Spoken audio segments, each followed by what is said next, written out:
karena itu pergilah, jadikanlah semua bangsa muridku, muridnya.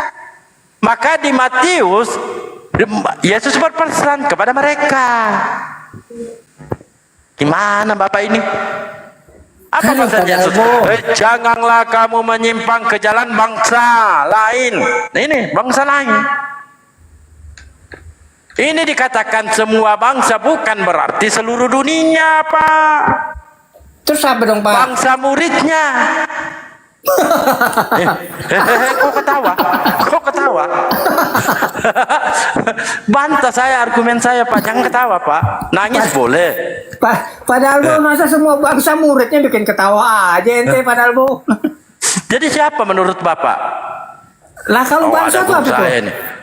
Silakan. Assalamualaikum warahmatullahi wabarakatuh. Waalaikumsalam. Waalaikumsalam warahmatullahi wabarakatuh. Assalamualaikum warahmatullahi Udah wabarakatuh. padahal Bu, aneh turun dulu ya padahal Bu. Selamat siang. Tunggu dulu, ada Bang Suma. Ini Pak, kami itu. Wabarakatuh. Silakan nanya aja sama Bang Suma, Bang Yuyung, bangsa murid. Lari deh. Tahu Yuyum. Jadi begini Bang Suma, di Matius 28, 19, maksudnya mereka itu seluruh dunia. Silakan. Oh enggak bisa. Enggak bisa seluruh dunia. Itu penyesatan yang dilakukan kemudian oleh orang yang menjajakan dewa-dewa mereka untuk disembah oleh seluruh umat manusia. Tapi kalau kita kembali kepada pola utama, baik Al-Quran terkait bercerita tentang wilayah pengajaran atau cakupan daripada diutusnya Nabi Isa alaihissalam, itu hanya untuk Bani Israel saja. Dan Yesus yang asli pun di dalam Bible itu hanya untuk Bani Israel saja. Itu pengakuan beliau sendiri. Matius 15 nomor 24. Dan sampai hari ini tidak ada satu manusia Kristen pun pengikut agama Romawi ini yang mampu menunjukkan data akurat pembatalan penugasan Yesus ke bumi yang terkhusus kepada Bani Israel saja. Bahkan kalau kita lihat saling menguatkan antara Lukas dan juga Yesus termasuk Yohanes ketika kita berbicara mengenai cakupan pengutusan, materi-materi pengutusan dan objek pengutusan serta murid di mana Yesus itu diutus. Kita lihat di kisah para pewarta 13:23. Dari keturunannya lah sesuai dengan yang telah dijanjikannya, Allah telah membangkitkan juru selamat bagi orang Israel. Apakah seluruh bangsa itu orang Israel? Tidak. Dari cakupan ini saja, Kristen kalau mau jujur berdiskusi dan mendudukkan poin kebenaran itu sebagai hal yang wajib menjadi acuan, maka orang Kristen ini akan meninggalkan agama Kristen. Kenapa? Yesus mengatakan aku diutus hanya kepada domba. Kalau berbicara mengenai domba, berarti berbicara mengenai bangsa Israel. Yeremia 50 nomor 17, yang mendapatkan gelar domba itu hanya Bani Yakub. Di luar Bani Yakub itu tidak dianggap domba. Kisah para pewarta 13:23, dari keturunannya lah, keturunan Daud, sesuai dengan yang dijanjikan Allah kepada Bani Israel. Allah telah membangkitkan juru selamat bagi orang Israel, yaitu Yesus. Tapi ada juga tuh juru selamat dunia, tapi itu bukan dari Yesusnya. Aku diutus hanya kepada domba yang sesat dari umat Israel. Yesus berpesan kepada ke-12 muridnya, jangan engkau ke bangsa lain, tetapi pergilah kepada bangsa murid-muridku yang sesat dari umat Israel. Coba, bagaimana cara orang Kristen ingin menolak hal tersebut? Caranya cuma satu, pura-pura gila. Iya, harus kayak gitu. Kenapa? Coba kita lihat. Orang di luar Yahudi, semisal orang Samaria, di Matius 15 itu. Bagaimana kemudian seorang ibu loh, perempuan loh. Kalau Yesus itu mengajarkan kasih, harusnya implementasi kasih itu terlihat di situ.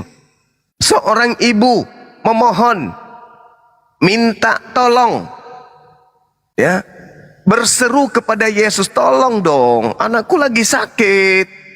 Apa sih kau ini? Katanya juru selamat. Apa kata Yesus? Usir. Dia dari tadi teriak-teriak mengganggu kita, mengikuti kita. Itu kata Yesus loh. Kejam kan? Tapi ibu itu tetap aja. Tolong, please.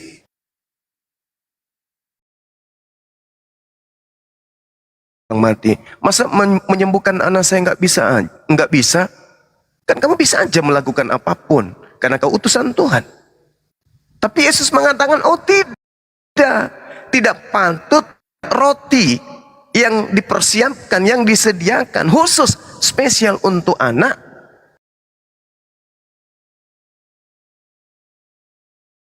diberikan kepada guguk.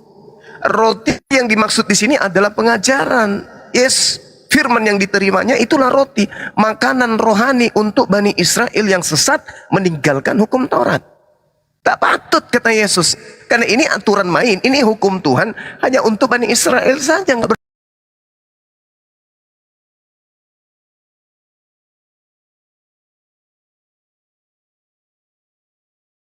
Jatuh dari meja tuannya. Apa kata Yesus? Benar imanmu, besar imanmu, jadilah seperti apa yang kamu anaknya.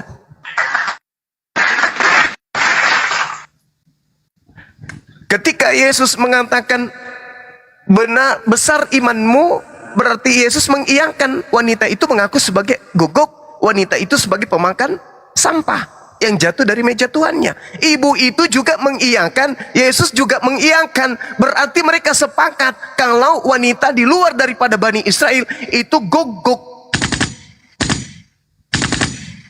Lalu siapa Kristen ini? Orang dari mana mereka ini? Bertemu Yesus kagak pernah. Mereka Bani Yakub tidak. Ngaku-ngaku murid tapi jadi hamba, kan lucu. Nah, inilah yang Yesus maksud kepada murid yang asli. Waspadalah kepada serigala yang nyamar seperti domba. Dari buahnya kamu bisa melihat dia. Tanda-tanda buah itu memanggil aku Tuhan, bernubuat pakai namaku, bermujizat pakai namaku. Sebenarnya mereka itu adalah pengikut Yesus palsu. Waspadalah kepada Yesus palsu yang datang memakai namaku dan berkata akulah dia. Penganut Yesus palsu inilah Kristen. Demikian Bang Dalbo dan teman-teman yang lain. Makasih. Masya Allah. Silakan Bang Jam. Mau disanggah, mau dibantah, mau dibanting, silakan. Jadi Yesus yang asli mana, Jum? Yesus asli itu terangkat ke langit. Tidak pernah bersentuhan dengan Paulus, tidak pernah bersentuhan dengan penulis Bible, tidak pernah mengenal apa itu Kristen. Itu Yesus asli. Berarti si Isa berarti. Bukan juga. Isa beda lagi. Isa itu nabi yang diutus kepada Bani Israel, mengajarkan kemudian Bani Israel kembali kepada hukum Taurat yang ditolak oleh Bani Israel. Itu nabi kami tuh. Nabi yang dikhususkan kemudian diutus oleh Allah kepada Bani Israel. Sedangkan kalau Yesus tokoh fiktif karangan Romawi. Nabi terakhir tuh ya, Isa. Beliau bukan nabi terakhir. Yang nabi terakhir itu adalah baginda Rasulullah Muhammad sallallahu Kenapa Isa yang akan malah datang nantinya? Tiga. Jangan larikan tema dulu Pak. Siapa yang dimaksud oleh maksud itu? Tiga ya. Ya, jadi Yesus itu tokoh fiktif buatan Romawi hanya untuk menutupi sebenarnya siapa yang mereka ingin jual ke dunia, ke orang-orang lain, yaitu dewa Hercules, jelmaan daripada Zeus. Nabi Isa hubungannya dengan Bani Israel. Nabi Isa ditolak. Bani Israel membuat makar. Makarnya apa hasil makar itu? Lahirlah Yesus. Itu hasil makar. Nabi Isa datang ke tengah-tengah Bani Israel.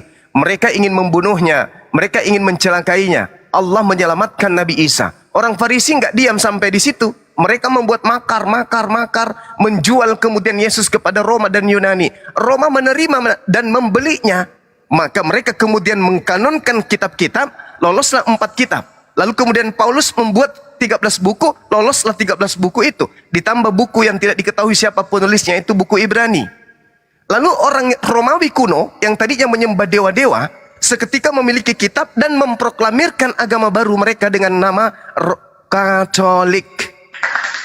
Larislah dewa Zeus dibungkus dengan nama Yesus, dengan meminjam dan mengambil kitabnya Buat orang buku karangan Yahudi. sendiri aja kau Jo.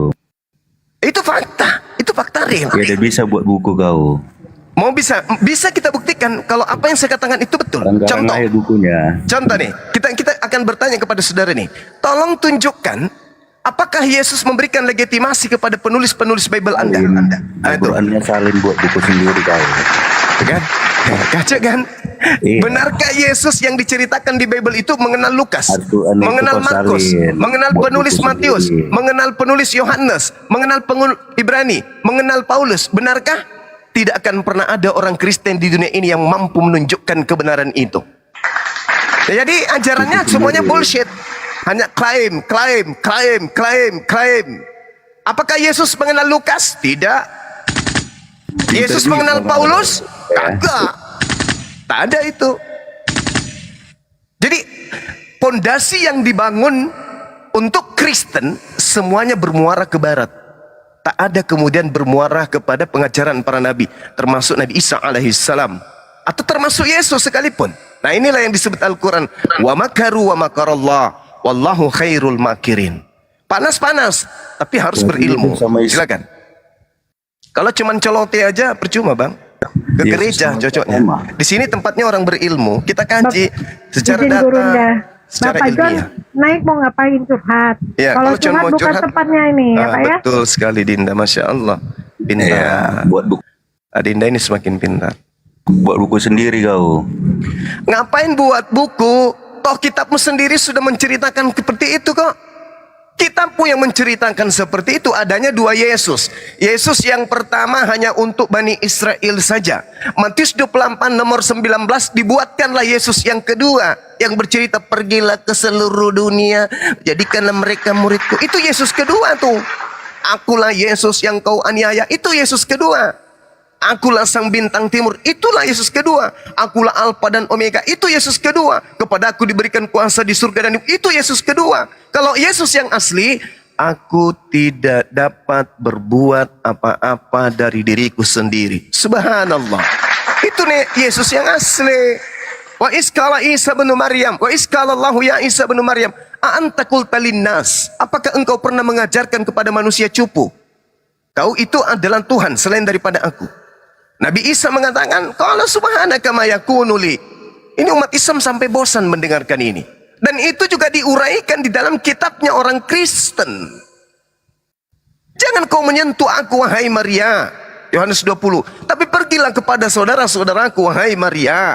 Katakan kepada mereka, aku akan pergi kepada Tuhanku dan Tuhanmu. Selesai perkara kan? Seperti Yesus bertuhan. Sementara Yesus yang kedua mengatakan, akulah Tuhan itu sendiri. Akulah Alfa dan Omega. Berarti dia Tuhan itu sendiri. Sementara yang asli mengatakan, aku akan pergi kepada Tuhanku dan Tuhanmu. Itu Yesus yang asli. Nah, terus bagaimana dengan Nabi Isa? Yesus ini adalah hasil dari makar. Gitu, teman-teman. Jadi Kristen kalau naik ke sini tolong yang berilmu lah, yang memahami Bible. Memahami Bible. Supaya tidak terjadi ketimpangan yang begitu sangat dahsyat. Bang Suma dan teman-teman apologet paham Bible, yang Kristen hanya modal ngotot aja. Modal ngotot. Kau karang aja buku sendiri, Bang. Apa hubungannya? Saatnya Anda memperlihatkan kebenaran itu. Karena kebenaran itu tidak hanya dengan hati. Kebenaran itu harus dengan akal. Anda mandi pagi-pagi, ya, sikat gigi, pakai sabun, pakai baju yang baru, parfum,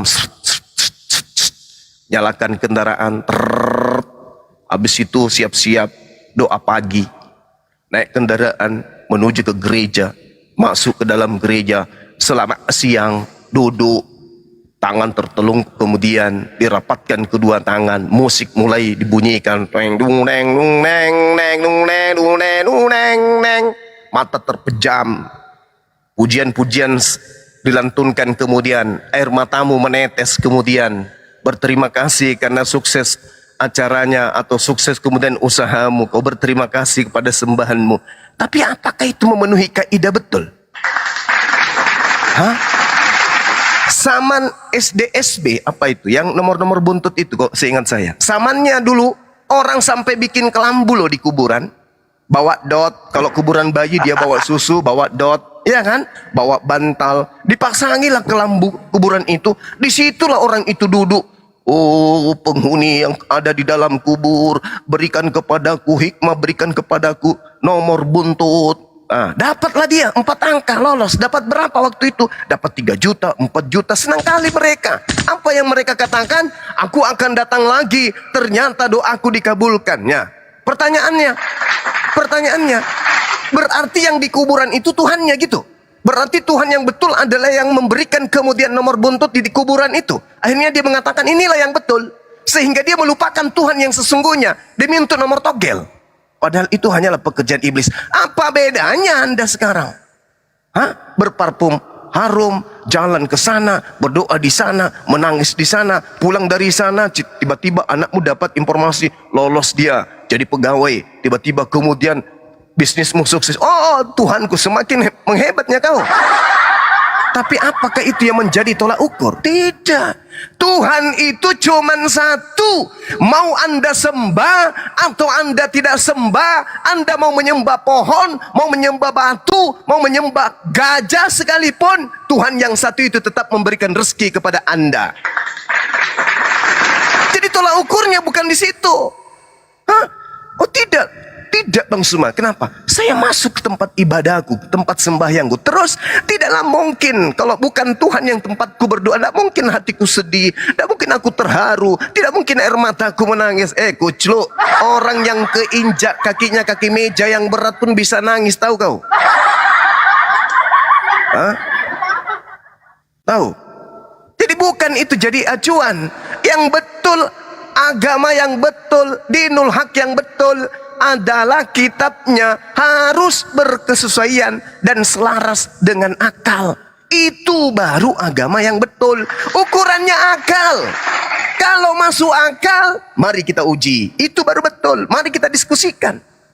Tapi kalau tidak masuk akal, hanya modal ngumpul-ngumpul, dengar musik, meneteskan air mata, lega, usahanya sukses, anaknya sukses, penyakitnya sembuh dan penyakitnya hilang, dia sembuh dan seterusnya. Habis itu, oh inilah Tuhan yang benar. Ayo, orang sebelum Islam masuk ke Indonesia, bahkan sebelum agama kalian masuk ke Indonesia, orang ke gunung, orang ke batu, mereka hidup, mereka sukses. Berarti apakah betul mereka ketika nangis-nangis di hadapan batu itu menandakan bahwa batu itu Tuhan mereka? Enggak. Tuhan itu malu, Allah malu ketika hambanya meminta kemudian dia yang maha penyayang, maha pengasih tidak mengaplikasikan kemaha kasihnya itu kepada makhluknya. Meskipun makhluknya justru menyembah kepada yang lain bukan dirinya. Andai saja kebenaran sebuah agama dilihat dari kesuksesan materi, dilihat dari kesehatan manusia, dilihat dari egonya Tuhan terhadap yang menyembahnya, maka ada sekelompok manusia di atas muka bumi ini yang tidak bisa makan, tidak bisa minum, dimiskinkan terus karena mereka menyembah Tuhan yang salah. Ada yang tidak pernah sukses karena mereka menyembah Tuhan yang salah. Bahkan ada yang usianya cuma 2 tahun, 2 hari, 2 hari, 3 hari, 3. Kenapa? Tidak diizinkan menghirup oksigen karena ketika dia hidup dia hanya menyembah kepada selain daripada yang memberi oksigen. Tapi apakah betul kayak begitu? Tidak. Allah menciptakan beragam. Wa qulil haqqu min rabbikum. Aku serahkan semua kebenaran ini di atas muka bumi. Silakan ente yang punya akal untuk memilih mana yang benar, mana yang salah. Yang mau beriman silakan, yang mau kufur silakan. Allah memberikan semuanya. Mau kufur tetap hidup, mau kufur tetap bekerja, mau kufur tetap sukses, mau kufur tetap sehat, mau kufur tetap kaya. Akan tetapi ada yang disebut hari pembalasan. Jadi kita harus melihat dari kacamata itu. bahwasanya orang Hindu kaya, orang Buddha kaya, orang Islam kaya, orang Kristen kaya, orang Buddha sehat, sukses, orang Hindu sehat, sukses, orang Kristen sehat, sukses, orang Islam sehat, sukses. Lalu yang mana yang betul? Semuanya samanya. Makanya Allah mengatakan di hadapan Allah semua hambaku itu sama. Yang membedakan hanya ketakwaan. Mau disembah Allah itu tetap memberi harta, tidak disembah juga Allah tetap memberi harta. Jadi apa yang menjadi filter? Akal. Akal yang menjadi filter. Jadi kalau ada agama, kitab sucinya tidak rasional, tidak seimbang antara akal dan keadaan manusia beserta dengan kitabnya, maka hanya ada dua. Tuhannya yang tidak maha tahu, atau kitabnya itu bukan dari Tuhan. Tuhan tidak maha tahu itu mustahil. Kemungkinan yang kedua itulah yang benar. Kitabnya bukan dari Tuhan. Nah, sudah sampai pada poin ini, poin terakhir. Mari buktikan kitab Al-Quran atau kitab Anda yang bukan berasal dari firman Tuhan. Nah itu. Saya kira begitu, mohon maaf saudara-saudara saya panjang lebar ini. Saya semangat habis makan telur tadi 3 rak. Ya makasih. Ikan goreng. Ikan goreng juga. Waduh. Ya, selamat siang Pak Sas Ciliung Pak. Selamat siang. Assalamualaikum Ustadz. Waalaikumsalam warahmatullahi wabarakatuh. Ya, selamat siang Pak Sas. Abang Juma, selamat siang. Sehat selalu. Ya, siang Bang, makasih. Bang, kadang gini, izin Bang ya nggak apa-apa, sebentar. Iya, silakan Bang. Kita ini kan kadang berdiskusi.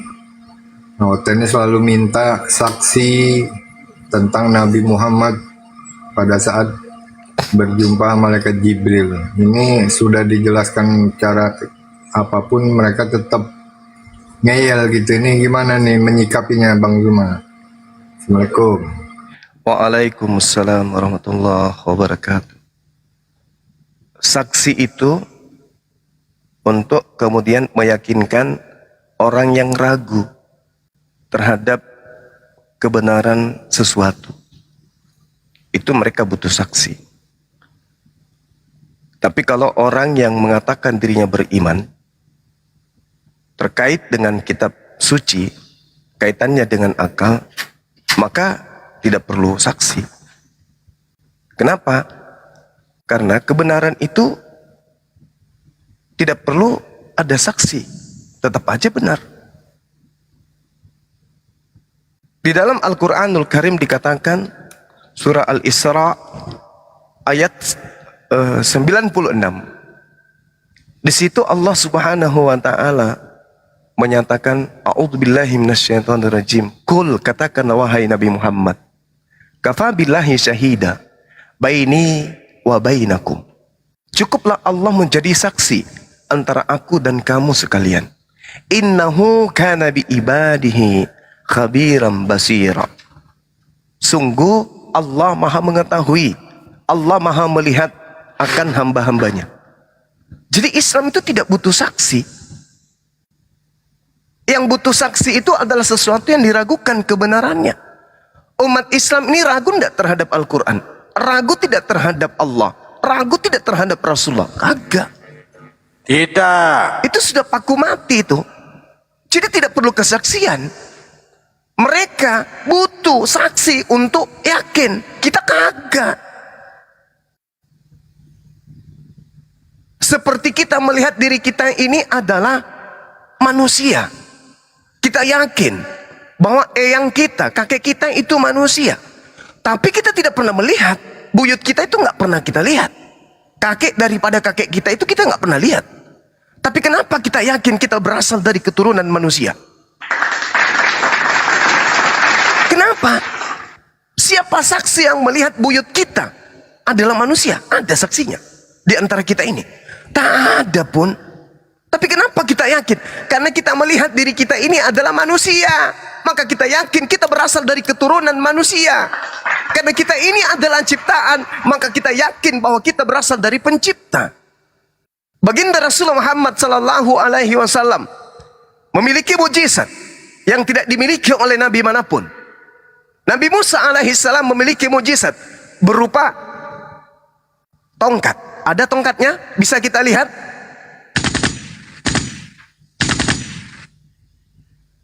Nabi Isa, dia memiliki mukjizat, membangkitkan orang mati, membuat orang buta melihat, orang lumpuh berjalan. Bisa kita lihat? Tak bisa. Tapi ketika berbicara mengenai Nabi Muhammad sallallahu alaihi wasallam, kita bisa menjadi saksi kebenaran itu. Kau bertanya siapa saksinya? Kami yang bersaksi. Seluruh umat Islam bersaksi. Karena kebenaran itu tidak mesti kita hadir pada saat itu. Kalau berbicara siapa yang melihat, baginda Rasulullah Muhammad SAW adalah satu-satunya nabi. Bukan semuanya sejazirah Arab itu nabi. Maka pewahyuan hanya datang kepada dirinya. Permasalahannya, orang di sekelilingnya mau percaya atau tidak. Hanya ada dua. Menjadi muslim atau menjadi kafir. Hanya itu aja.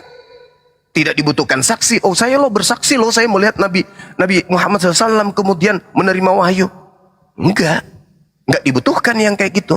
Yang kita butuhkan adalah isi daripada apa yang diterima. Kalau isinya itu amburadul, tidak rasional, tidak masuk akal, tidak sesuai dengan zaman, tidak sesuai dengan perkembangan zaman manusia, hanyut dia ditinggal perkembangan zaman, maka walaupun kesaksiannya berjuta bermiliar manusia menjadi saksi, itu tinggallah kenangan bullshit semata. Siapa saksi Rasulullah Muhammad sallallahu alaihi wasallam bertemu dengan malaikat Jibril, Roh Kudus? Al-Quran saksinya. Karena Al-Quran tidak mungkin karangan manusia.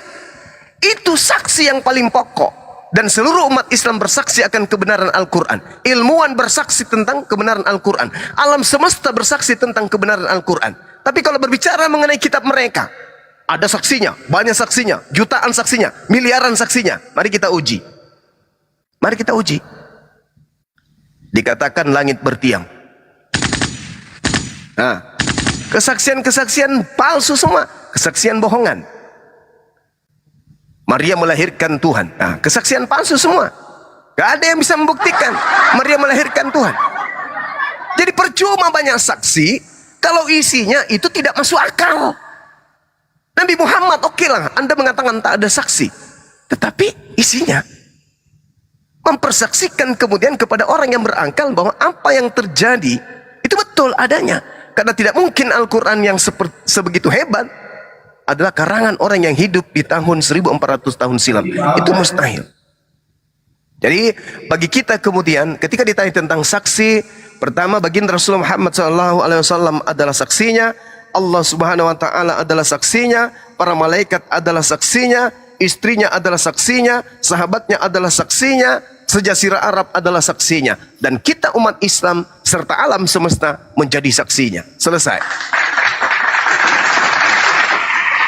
Terus gini Bang Zuma, kan ada yang Lukas 2 ayat 11 itu sering kita ajukan ke pihak-pihak Oten kan, telah lahir hari ini Tuhan di kota Daud gitu kan. Pas kita tanya hari apa, mereka juga nggak bisa jawab. Sebenarnya ini nubuatan buat siapa nih Bang Zuma? Lukas 2 ayat 11 itu Bang, telah lahir Tuhan di kota Daud itu Bang. Apa sebenarnya itu ayat tambahan, apa ayat karangan Kristen gitu Bang? Iya. Jadi gini saudaraku, ketika kita berbicara mengenai kitabnya saudara Kristen, lalu kemudian kita menyatakan secara keotentikan pemberitaan di dalamnya, maka itu akan kabur. Dan kita tidak akan menemukan titik kebenarannya itu seperti apa poinnya. Kenapa saya mengatakan demikian? Seperti Lukas misalnya ketika dia bercerita telah lahir hari ini juru selamat di kota Daud, yaitu Tuhan Yesus Kristus. Itu kan poinnya kayak gitu kan. Ini yang bercerita siapa? Lukas. Kitab Lukas ini dituliskan kapan? Diperkirakan tahun 80 sampai 85 Masehi. Yesus kapan lahirnya? 1 Masehi. Ada yang mengatakan Lukas ditulis kemudian di tahun 62 Masehi. Berarti kejadiannya 60 tahun setelah kelahiran. Tapi dikatakan telah lahir hari ini. Maksudnya apa? Sudah 60 tahun baru lahir hari ini. Artinya kalau kita ingin jujur-jujuran, ya hari ini baru lahir. Hari apa ini? Hari Selasa ya kan? Baru lahir hari ini. Lebih tua Nabi Muhammad. Jadi sering kita olok-olok itu.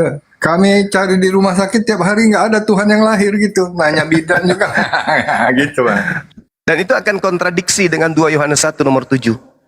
Di situ dikatakan siapakah penyesat itu? Penyesat itu adalah mereka yang pergi ke seluruh dunia yang tidak mengaku Yesus adalah datang sebagai manusia. Nah, berarti tidak penyesat ketika diakui Yesus lahir sebagai manusia. Lukas 2 nomor 11 yang lahir sebagai Tuhan. Mana yang betul? Lahir sebagai Tuhan atau lahir sebagai manusia? Hari ini telah lahir bagimu juru selamat di kota Daud, yaitu juru selamat, yaitu Yesus, Tuhan di kota Daud. Yang lahir Tuhan. Penyesat yang tidak mengaku Yesus datang sebagai manusia, tetapi orang Kristen mengaku Yesus itu Tuhan. Tidak percaya? Nah, tanya kepada saudara Kristen, Yesus itu datang sebagai apa? Manusia, Bang Suma. Tengok hari Sabtu atau hari Minggu. Siapa yang mereka sembah? Yesus. Makanya dikatakan planos. Planos itu artinya pembohong, penipu. Itu planos. Siapakah penipu itu? Siapakah pembohong itu? Kalau kita berbicara mengenai pembohong, penipu, lain di mulut, lain di hati. Lain di mulut, lain yang dia kerjakan. Dia mengatakan, saya sudah mandi, padahal belum mandi. Saya sudah makan, padahal belum makan. Saya sudah tidur, padahal belum tidur. Itu pembohong, penipu, lain di mulut, lain kenyataan. Mulutnya mengatakan dia lahir sebagai manusia, dia datang sebagai manusia. Nah, cobalah dia suruh ke gereja. Siapa yang disembah? Manusia, Yesus. Berarti mulutnya mengatakan Yesus manusia, tapi perilakunya mencerminkan Yesus bagi mereka yang berkata Yesus manusia itu justru adalah Tuhan. Inilah yang disebut antikristus. Inilah yang disebut planos. Pembohong. Munafik itu namanya. Ya, Jadi siap, Bang Zuma. seperti itu saudaraku. Iya. Tapi pernah juga di roomnya Haleluya ya, aku ikutin maunya dia. Oke, kalau lah benar itu nubuatan buat Yesus gitu kan, telah lahir Yesus. Nah, kita tanya apa firman Yesus pertama di bumi kalau dia Tuhan? Biasa lautan kalau jawab kemana-mana Bang, ke gunung, ke laut, ke pasar, muter-muter. Iya, itu juga Akhirnya- pernah saya pertanyakan Bang Iya. ke pendeta lulusan S3, STTTTTTT, Iya. MYM. Saya Akhirnya berdebat dan ya, kita silakan. Muslim gini Bang, kita jawab sendiri. Ternyata firman pertama Yesus di dunia itu oe-oe. Gitu kan Bang ya. Mantap Bang. Iya lanjut. Ya itu juga dulu pernah saya pertanyakan ketika saya membaca Wahyu 1 nomor 1, inilah wahyu Yesus Kristus yang dikaruniakan Bapa kepadanya, kan gitu. Saya nanya kepada pendeta MYM yang traumanya sudah hampir 4 tahun 5 tahun traumanya belum sembuh sampai hari ini. Mendengarkan nama Bang Suma itu langsung stres dia. Oh Saya iya tanya, Bang, ya betul Bang, yang emosi tinggi itu kan Bang ya. iya betul. Saya tanya wahyu pertama yang diterima Yesus itu mana? Pusing dia 7 keliling, nggak bisa menjawab. Sampai hari ini bolak-balik ke Belanda dia cari wahyu pertama, tapi nggak tahu yang mana wahyu pertama. Apakah eo-eo atau oe-oe? Nggak ngerti kita.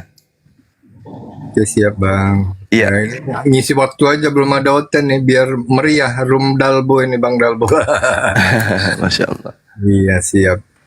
Sehat selalu Bang ya. Iya, insya Allah Abang. Kasih. Kalau ingat Saya suaraku izin- tuh Bang, Ya, saya izin kita dulu sapa dulu pernah ya. di Yang baru Zoom. naik, Ya, ya, boleh. lanjut Bang.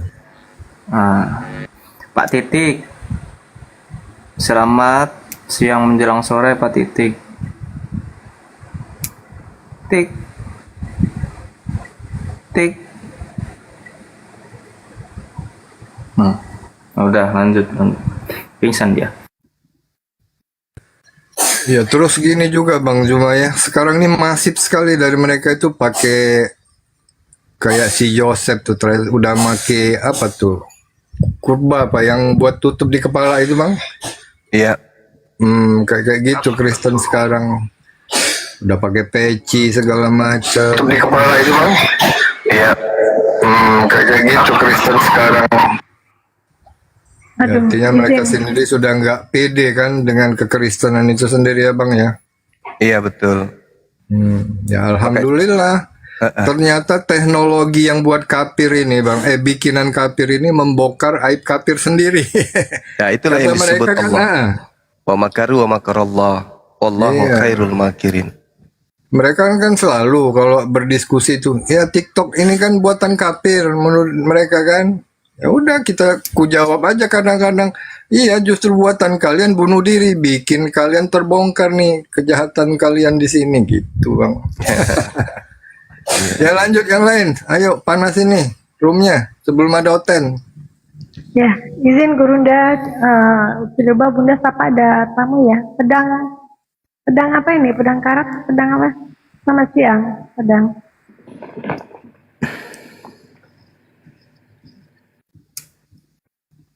Selamat siang, pedang karat monitor. Kenapa nih pada naik pada bisu di atas jadi berhala? Selamat siang bisu bisi. Selamat siang. Ya maaf izin Bunda nanya agamanya Islam atau Kristen? Muslim. Oke silakan, apa ada yang mau disampaikan silakan. Kalau Muslim sapa dulu dong. Assalamualaikum warahmatullahi wabarakatuh. Waalaikumsalam warahmatullahi wabarakatuh. Assalamualaikum warahmatullahi wabarakatuh. Waalaikumsalam warahmatullahi. Alah. Itu Raja Debat tuh kosok kosok kali kayak itu. Yalah bang, mereka jago di kandang sendiri. Tuh. Nah, gini lagi bang, biar agak ini daripada agak senyap ini. Assalamualaikum warahmatullahi Waalaikumsalam. Waalaikumsalam warahmatullahi wabarakatuh. Assalamualaikum Mas Zuma. Waalaikumsalam warahmatullahi wabarakatuh. Adek udah, gimana kabar? Sehat? Alhamdulillah sehat. Bang Zuma sehat? Sehat? Masya Allah, alhamdulillah. Lanjut izin dulu ya, aku sama Bang Zuma. Bang Zuma, di kisah para Rasul 9 ayat 4 sampai 5 itu gimana tuh Bang? Kisah para Rasul 9. Iya ayat 4 Ya, ini sampai yang 5. jadi- Itu terus terang Bang, kalau dari Bible itu ayat favoritku tuh Bang, bahwa di situ iya kelihatan sekali dustanya Paulus gitu kan Bang ya. Allah, kita jangan menolak bang. Oh Bahaya itu ini. ya, siap. Iya, maksudnya kita sampaikan aja bahwasanya justru inilah yang kemudian yang selalu kita bahas. Siapa makhluk yang datang kepada Paulus yang mengaku Yesus gitu. Nah, ini PR buat pendeta, pastor. Makhluk ini siapa? Akulah Yesus yang kau aniaya. Ini apa benar Yesus? Kalau betul Yesus, apa buktinya? Nah, ini kita minta orang-orang Kristen membuktikan kalau ini benar-benar adalah Yesus. Karena ini saya yakinkan bukan Yesus. Karena Yesus sendiri mengatakan di dalam Matius 24, kedatangannya nanti ditandai dengan cahaya yang bersinar dari timur sampai ke barat. Itu. Seperti itu. Jadi yang datang kepada Paulus ini bukan Yesus ini. Saulus, Saulus, mengapa engkau menganiaya aku? Jawab Saulus, siapakah engkau Tuhan? Akulah Yesus yang kau niaya itu. Nah, ini kita minta dan kita tunggu kemudian dari pihak Kristen untuk membuktikan bahwa ini adalah Yesus. Karena Yesus justru berpesan, waspadalah kepada Yesus palsu yang datang kepadamu mengaku Yesus, Pak, memakai nama aku dan berkata akulah dia. Nah, ini yang perlu kemudian kita minta pertanggungjawaban saudara-saudara Kristen untuk menjelaskan siapa makhluk yang datang ngaku Yesus ini. Seperti itu bang. Kita tunggu dari saudara Kristen. Siap bang. Linda, selamat sore. Selamat sore, assalamualaikum. Waalaikumsalam. Silakan bang, apa yang mau disampaikan silakan. Enggak, saya cuman ngefans sama Bang Zuma aja. Silakan berfoto. Masya Allah. Silakan berfoto dulu. Saya saja bilang gitu. Halo Bang Zuma. Iya, iya bang. Ya, saya pengen ketawanya Bang Zuma itu ya, yang apa nih? Hai gitu tuh. lagi tidak mau. Oh iya. Iya. Halo, halo Bang Zuma, saya istrinya ini, yang akun ini Bang Zuma. Istrinya yang akun ini. Akun Iya, siapa? istrinya abang yang tadi maksudnya. Oh iya. Iya, saya sangat ngefans sekali sama Bang Zuma nih. Nah, Masya Allah sama. Iya, saya juga mau ngefans dengarkan sama. Bang Zuma ngomong kayak gini nih. Kalau misalnya Oten ngomong salah, Bang Zuma ngomong nih, hoi, yang kayak gitu tuh. Allah. Terima kasih Bang Zuma udah memberikan kesempatan bisa ngomong langsung sama Bang Zuma, Masya Allah. Iya, Masya Allah. Foto dulu. Oh boleh foto di mana ketemu gitu, di mana saya bisa ketemu sama Bang Zuma, boleh? Iya, boleh. Iya. Ini saya kembalikan lagi ke suami saya ini. Ya.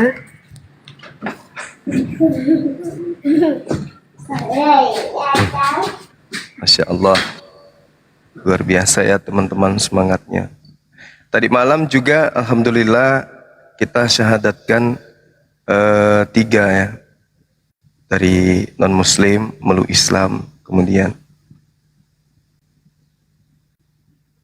Masya Allah. Ya alhamdulillah. Insya Allah besok ada lagi yang mau bersyahadat.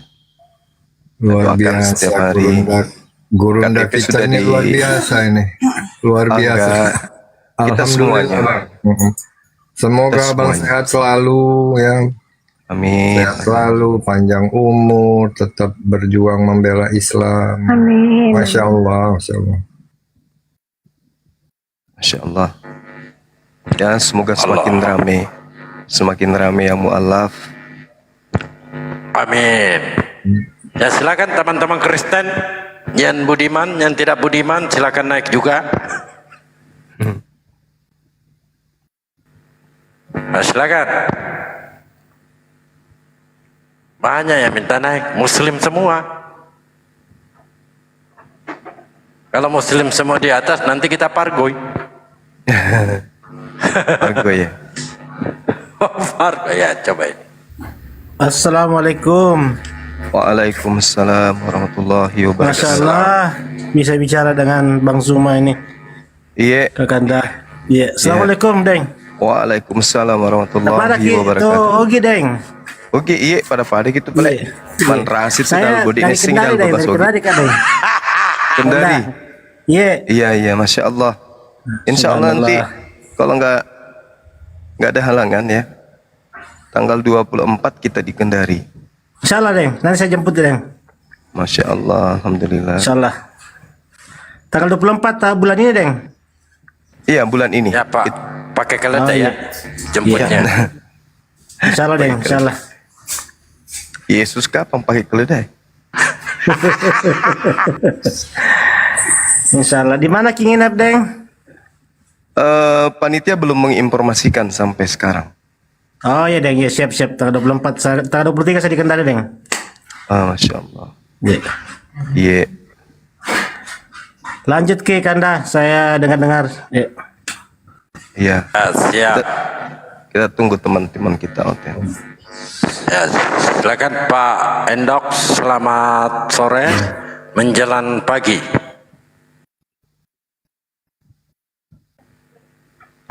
Pak Endok, Pak Indomie. Apa ini?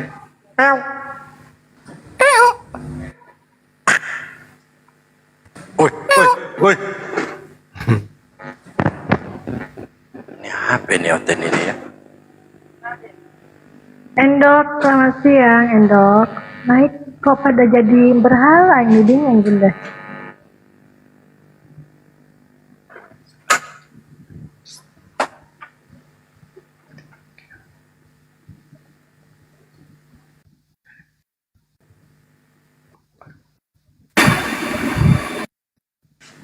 Lagi. Saim. Selamat sore.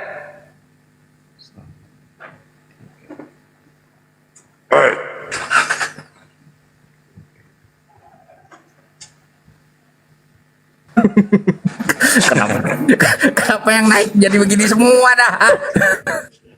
Bingung dari tadi. Takut sama Gurunda nih, kayaknya mulutnya pada terkunci nih oten-oten Gurunda. Iya. Coba saya jambak lagi.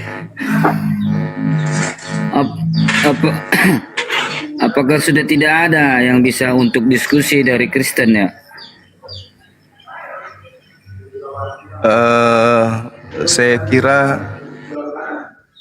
materi Bintang Timur Lucifer itu pukulan telak untuk mereka. Semalam itu ada yang dari Advent, dari Manado, katanya heboh, nama api itu heboh. Siapa sih si api-api ini, akan informasinya gitu bang. Akhirnya penasaran, maka dia lihat, oh ternyata ini adalah debat. Nah, dia dengarkan. Selama ini masuk gereja dia gunakan akal. Sampai semalam itu, bukan semalam sih, tadi subuh ya, teman-teman gerejanya itu pengaruhi beliau untuk turun dari Komal. Tapi beliau sudah bertekad bahwa saya harus selamat. Ngapain saya bertahan di sebuah keyakinan yang tidak memberikan jaminan keselamatan. Nah, beliau minta kemudian untuk dijawab pertanyaan-pertanyaannya. Alhamdulillah, jujur semalam itu saya sambil tidur. Maksudnya sambil tidur itu ngantuknya minta ampun. Biasanya jam segitu kan, beberapa minggu ini saya sudah tidur kalau udah jam 2, jam 3.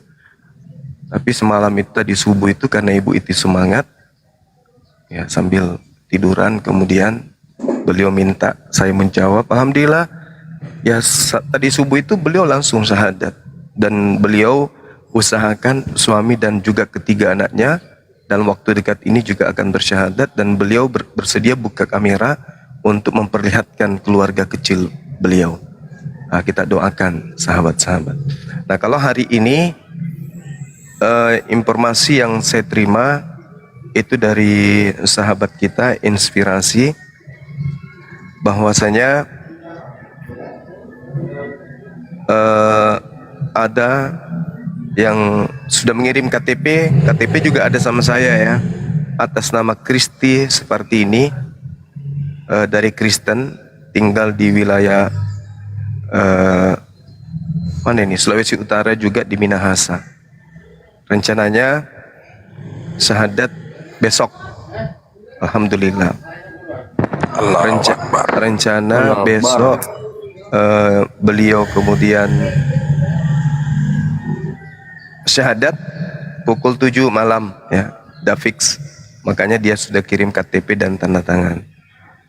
Nah, ini informasi baru-baru lagi saya terima dari saudara kita, sahabat kita Inspirasi, menginformasikan bahwa ibu yang saya barusan cerita tadi itu anak-anaknya sebentar malam insya Allah akan bersyahadat. Berarti 3 anak dari ibu yang tadi subuh syahadat sebentar malam akan syahadat lagi. Subhanallah. Alhamdulillah. Padahal cita-citanya anaknya itu ada yang mau sekolah pendeta, anak pertama. Anak kedua itu usia berapa tahun, yang bungsu sudah SMP kelas 2 kayaknya semalam tuh ngomongnya. Dan ini adalah berkat upaya teman-teman semuanya, Bang Dalbo, para apologet sebagai aktivis penggiat dunia debat ya, untuk kemudian mari menjaga marwah debat ini untuk mengarah kepada hal yang murni sifatnya positif. Sifatnya positif dan tidak berkesan melulu menghujat. Ya, kita memperbaiki diri dengan metode-metode yang kita lakukan. Meskipun Al-Quran memberikan legitimasi kepada kita, faqatilu awliya syaitan, perangilah teman-teman setan, tetapi kita mencari metode yang bisa kita gunakan untuk minimal bukan kepada yang mendebat dengan kita, tetapi mereka yang mendengarkan, seperti ibu yang tadi subuh itu, saya tidak pernah berdebat dengan beliau, tapi karena dia mendengar, alhasil ya beliau sampai kepada penghujung menerima Islam. Dan kabar informasinya dari sahabat kita, sebentar malam anak-anaknya juga akan ikut bersyahadat insyaallah. Nah, ini bukti bahwa metode tablik yang kita gunakan itu berhasil. Seperti itu, Bang. Dengan keterbatasan ilmu seperti saya sadari saya punya keterbatasan ilmu pengetahuan khususnya tentang Islam, Al-Quran yang masih minim. Tetap belajar. Tetap, akhirnya saya hanya ingin mengatakan bahwasanya kita tidak perlu kemudian membuang waktu untuk kita habiskan menghujat, menista, merendahkan, iri, cemburu, dengki, hasad, husud dan seterusnya kepada saudara-saudara kita yang menjadi aktivis debat lintas agama. Tetapi kita harus bijak, kita harus arif, berpikir besar dan berjiwa besar, menerima setiap kelemahan-kelemahan di antara para pejuang. Karena tidak semua pejuang itu ilmunya sama. Ada yang masih standar, ada yang memang sudah menginfakkan dirinya untuk itu, ada juga yang memang hanya ikut-ikutan. Dan saya katakan semua itu akan terseleksi dengan alam. Ya, akan terseleksi dengan waktu. Kita akan melihat siapa pejuang-pejuang sejati kemudian yang hadir pansos hanya ingin dikenal, tapi ternyata setelah tidak terkenal, tidak juga dihiraukan oleh netizen, hilang, pergi begitu saja. Tapi pejuang sejati itu adalah mereka yang mengisi waktunya untuk belajar, mensuplai teman-teman, yang mendukung teman-teman, tidak saling menjatuhkan, tidak saling menggibah, tidak saling merendahkan satu sama lain. Dan yang terpenting kemudian adalah mengerti strategi musuh, paham metode dan trik musuh. Nah, itu yang terpenting. Jadi kita tidak serta-merta hanya ada yang menggibah, balas, ada yang menghina, balas, ada yang memfitnah, balas. Enggak. Kita punya metode tersendiri. Adalah kebersamaan lebih utama dibandingkan mengusung masalah pribadi. Terjun ke dunia apologet, dalam arti kata sebagai public figure, apalagi sebagai orang yang menyediakan diri untuk di sosmed, artinya kita harus siap beban moral, beban mental kita harus kuat, harus siap fitnah, harus siap diserang, harus siap digoyang, harus siap dibenci, harus siap dicaci dan dimaki. Kalau tidak bisa, maka tinggalkan sosmed.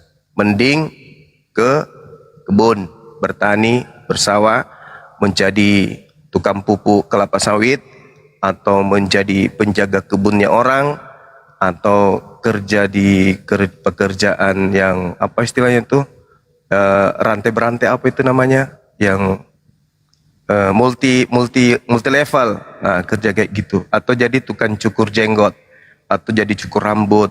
Atau kalau bisa supaya Anda itu tidak diserang oleh orang banyak, jangan tampil di sosmed. Buka usaha cukur bulu ketek. Yang penting menghasilkan, tidak mengganggu orang lain, Anda tidak merugikan orang lain. Daripada Anda mempermalukan, tujuannya mempermalukan saudara sendiri, tapi yang ada Anda akan semakin terhinakan dengan keadaan seperti itu. Saya kira begitu ya, sebagai pelajaran buat kita semua, bahwa intinya kemudian apa yang kita lakukan hari demi hari sudah menghasilkan, sudah ada kita lihat hasil Ya, semakin kita dibenci, semakin kita dimaki, semakin kita disudutkan, alhamdulillah Islam semakin harum. Ya, orang masih berlomba-lomba kemudian ingin mendengarkan kita. Orang makin berlomba-lomba menyimak debat-debat kita. Orang makin senang dengan banyaknya saudara-saudara kita yang bersyahadat daripada menyimak ya tukang potong rumput kelapa sawit melakukan satu aksi-aksi yang tidak rasional, yang hanya mencerminkan cerminan kebencian dan sakit hati, iri dengki, kan gitu ya. Untuk itu ya kita tinggalkan hal-hal kayak begitu. Mari kita memacu diri, belajar. Bang Suma hari ini mungkin salah, Bang Suma mungkin hari ini ada khilaf, tapi generasi berikutnya melalui tangan-tangan kita semua harus menjadi apologet unggul yang memahami Ibrani, memahami Yunani, memahami Aramaik, memahami bahasa Arab, memahami bahasa Inggris, tapi bukan untuk pamer, bukan untuk merendahkan yang lain, bukan untuk menghinakan yang lain, tapi betul-betul karena Allah. Hanya semata-mata karena Allah, bukan karena ingin dipuji. Karena kita boleh naik ke atas, jangan merendahkan yang lain. Naik bukan dengan cara merendahkan yang lain. Tinggi bukan untuk merendahkan yang lain, tapi tinggi bersama dengan ilmu Allah. Sekira gitu ya teman-teman sekalian. Silakan kalau ada yang menambahkan atau ada ingin Kristen yang ingin bertanya. Oh, dan teman silakan. Siap, Gurunda. Abisar, selamat sore. Selamat sore. Assalamualaikum warahmatullahi wabarakatuh. Waalaikumsalam warahmatullahi wabarakatuh. Ya bang, maaf tadi salah pencet kok tapi lupa naik. Ya nggak apa-apa mas. Nggak apa-apa.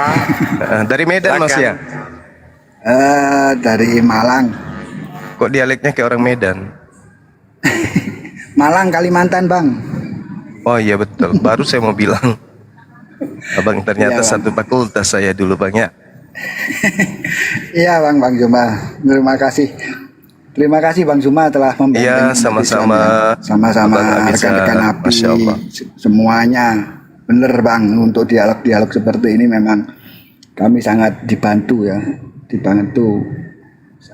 sangat membantu lah begitu. Ya, menjawab fitnahan-fitnahan para oten. Dalam dialog-dialog kan sebetulnya tujuan bukan kepada pendebat ya, yang di bawah itu begitu. Benar Bang. Yang menyaksikan. Kalau pendebat sih saya yakin 90% mereka bukan cari kebenaran tapi mencari pembenaran. Iya, Masya Allah. Begitu aja Bang, terima kasih. Iya, makasih Bang, makasih. Sama-sama. Terima kasih Bang Hamzah. Waalaikumsalam warahmatullahi wabarakatuh. Silakan dilanjut dulu. Kanda Sondi minta komunikasi sebentar, silakan ya teman-teman. Bang Dalbo.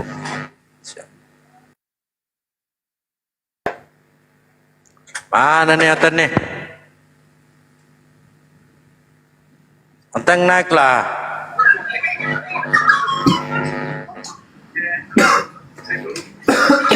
Ini udah cek. Silakan Bang.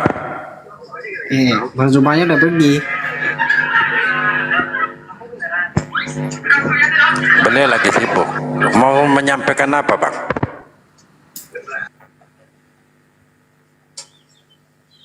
Silakan Bang. Bang Huda. Halo Bang.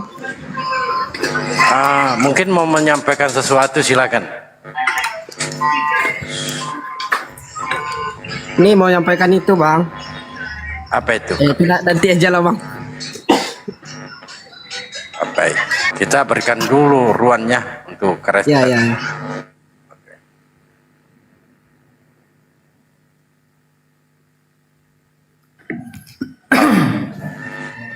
Mana semua ini Oten ini? Nah, coba ntar aku bantu share-share ya Bang Dalbo ya, karena banyak juga digemari Oten ini. Iya, di share-share aja teman-teman sama teman-teman dari Kristen ya. Banyak sebenarnya coton-coton di bawah itu, cuman mereka typing aja. Kenapa ya? Yang naik semua ini, yang mau naik ini Muslim semua ini.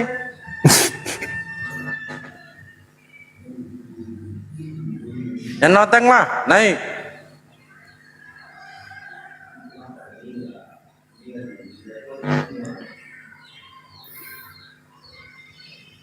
Sebenarnya kalau kita masalah diskusi ini Bang ya, tidak, kalau mereka yang berakal diskusi 2 kali 3 kali udah pasti masuk. Kalau mereka menggunakan akalnya gitu. Diskusi 1 kali, kedua kali, ketiga kali pertemuan ya pasti udah ada perubahan. Kalau mereka menggunakan akal. Ya, coba saya sapa dulu. Belum disapa. Mana sini?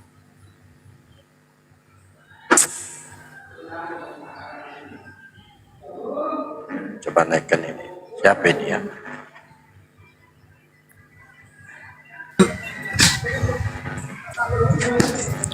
Halo, Assalamualaikum. Waalaikumsalam. Silakan Bang. Mungkin ada yang ingin disampaikan, silakan. Saya ada pertanyaan satu. Cuma sini agak ribut ya. Ribut nggak sana? Iya, Ribut.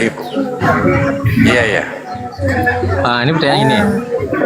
Kenapa wahyu yang turunkan kepada Nabi Muhammad tidak langsung dari Allah? Kenapa harus perantara Jibril? Kan kebanyakan para watin bilang gitu tuh. Anda Kristen? Saya Muslim. Soalnya saya pernah debat juga apa? tuh, masuk debatnya roomnya Ica Nenggolan. Mereka bilang gini, kalau benar Nabi Muhammad itu orangnya yang suci, kenapa firmannya nggak langsung dari Allah? Kenapa harus pakai perantara Jibril dulu? Gitu. Bang Dalbo, udah ada WG Bang Dalbo, muridku paling bandel ini Bang. Ya. Silakan. Siapa lagi namanya? Dari WG. Ya, assalamualaikum, selamat siang. Selamat siang. Selamat sore. Sana sore ya. Bawa apa Ya, ke sudah sini, pagi. WG? Di sini pagi. Iya, kalau saya mau nanya juga, kalau perkataan Allah kenapa mesti ditafsir-tafsirkan ya? Tuh menyambung pertanyaan yang barusan tuh. Apakah Allah berkata-kata nggak jelas perlu ditafsir? Bapak paham bahasa Arab? Iya, kenapa mesti bahasa Arab? Iya, saya tanya Bapak. Bapak paham bahasa Arab? Ya, kenapa Allah berkata-kata mesti Tunggu bahasa dulu, Arab? saya tanya. Bukan Allah yang menafsir-nafsirkan manusia. Karena itu adalah bahasa Al-Quran, bahasa Arab. Perkataan Saya Arab, tanya orang Bapak, Arab berarti ya saya tanya, Bapak paham bahasa Arab? Ya, karena saya nggak paham, saya nanya. Iya, makanya ulama kami menafsirkan supaya kami paham. Saya Lalu punya ketika saya Quran tahun kembalikan, 71 tuh, dengarkan dulu Pak. Ya karena Bang Zuma tidak ada, saya wakili dulu. Beliau lagi teleponnya. Saya kembalikan pertanyaan yang sama. Kenapa di Bible itu Kristen berbeda-beda memaknai, padahal bahasa Indonesia yang jelas. Lalu Iya, Anda menafsirkan dalam bahasa itu. Indonesia aja bisa berbeda-beda, apalagi pakai bahasa planet gitu, Bang. Kan namanya kabar baik. Kenapa tidak Ya, kabar baik atau kabar bahasa buruk yang ya, dimengerti? terserah Karena Anda. di Al-Quran tahun 71 Muhammad lebih suka ditafsirkan dalam berbagai bahasa. Saya baca tuh di Begini ya Al-Quran Bang, tahun 71. iya kan sudah dijawab tadi, dijawab dulu lah. Ya, ketika Yesus di muka bumi, Yesus memperkenalkan Tuhan itu siapa? Coba Pak, dibaca, dijawab. Waktu Yesus di muka bumi, Yesus memperkenalkan Tuhan itu siapa? Ini bahasa Indonesia loh. Ayo. Yesus di bumi, dia memperkenalkan Tuhan itu siapa? Silakan Pak. Jangan di mute, saya ngomong tapi di mute. Saya tidak memute Anda. Siapa? Iya, Tuhan memperkenalkan Tuhan itu Bapa sebagai Bapaknya. Baik. Di sini saya uji Anda. Apakah Anda paham bahasa Indonesia? Yesus memperkenalkan Tuhan itu Bapa. Artinya Bapa itu adalah Tuhan. Yesus itu Tuhan atau bukan? Tuhan Pak yang menjadi manusia. Jangan dulu menjadi manusia. Nanti ada berapa Tuhan di situ, Pak? Tuhan yang sama Pak, Tuhan yang satu itu Pak. Saya tanya, Bapak itu Tuhan, betul? Yesus itu Tuhan juga. Iya. Ada berapa Tuhan? Sesuai dengan Al-Furqan 6 dan 7 yang maha pengampun, Iya, ada maha berapa penyayang. Tuhan, Pak? Ada berapa Tuhan? Coba dijawab. Iya, Tuhan itu satu. Yesus itu Bagaimana mau Anda katakan satu? Karena dia kan maha Bapak pengampun, itu Tuhan. maha kuasa. Takbir dulu lah, Tunggu takbir. dulu. Bapak Terus itu yang di Tuhan. Al-Furqan 6 dan 7 yang berkeliaran pasar-pasar itu siapa? Bapak itu Tuhan. Maha pengampun, Yesus juga maha Tuhan. penyayang, Coba dijawab berkeliaran dengan jujur. pasar-pasar, makan cemilan, makan gado-gado, makan ketoprak, itu siapa? Kenapa Bapak ini makan ketoprak? Sekalian makan ikan kenapa nggak goreng. diutus malaikatnya aja? Tunggu dulu. Di sini Bapak itu Tuhan. Yesus Ya. itu Tuhan. Ada berapa Tuhan? Satu. Bapak itu Tuhan bukan? Yesaya 43 ayat 11, akulah Tuhan, akulah penebusmu, Siapa itu? tidak ada penebus yang lain selain daripada Siapa itu? Siapa Tuhan? Siapa itu? Yesaya 43 itu. Iya, Yahweh itu Yahweh. Ya, di mana Kalau tercatat Allah Yahweh kan, di Allah situ? itu kan kata yang disematkan Di kepada mana pribadi. tercatat? Dan Di mana Allah atau Tuhan tercatat? dalam Ini bahasa Quran itu Indonesia kayaknya loh. Isa itu. Ini bahasa Indonesia. Iya. Bapak itu Tuhan juga. Yesus Tuhan juga. Ada berapa Tuhan? Satu. Gimana Dia ceritanya? nggak mungkin Satu. memungkiri. Saya tanya coba. Saya ulangi. Dia di dalam aku di dalam Bapak, dia. dengarkan dulu. Bapak Tuhan atau bukan? Bapak Allah. Saya tanya Bapak itu Yesus Tuhan atau bukan? Tuhan di bumi perwujudan. Saya tanya, Allah yang Bapak nggak itu Tuhan kelihatan. atau bukan? Karena begitu besar kasih Allah akan dunia ini. Saya tanya, Bapak itu Tuhan atau bukan? Bapak Tuhan lah. Tuhan. Yesus Tuhan atau bukan?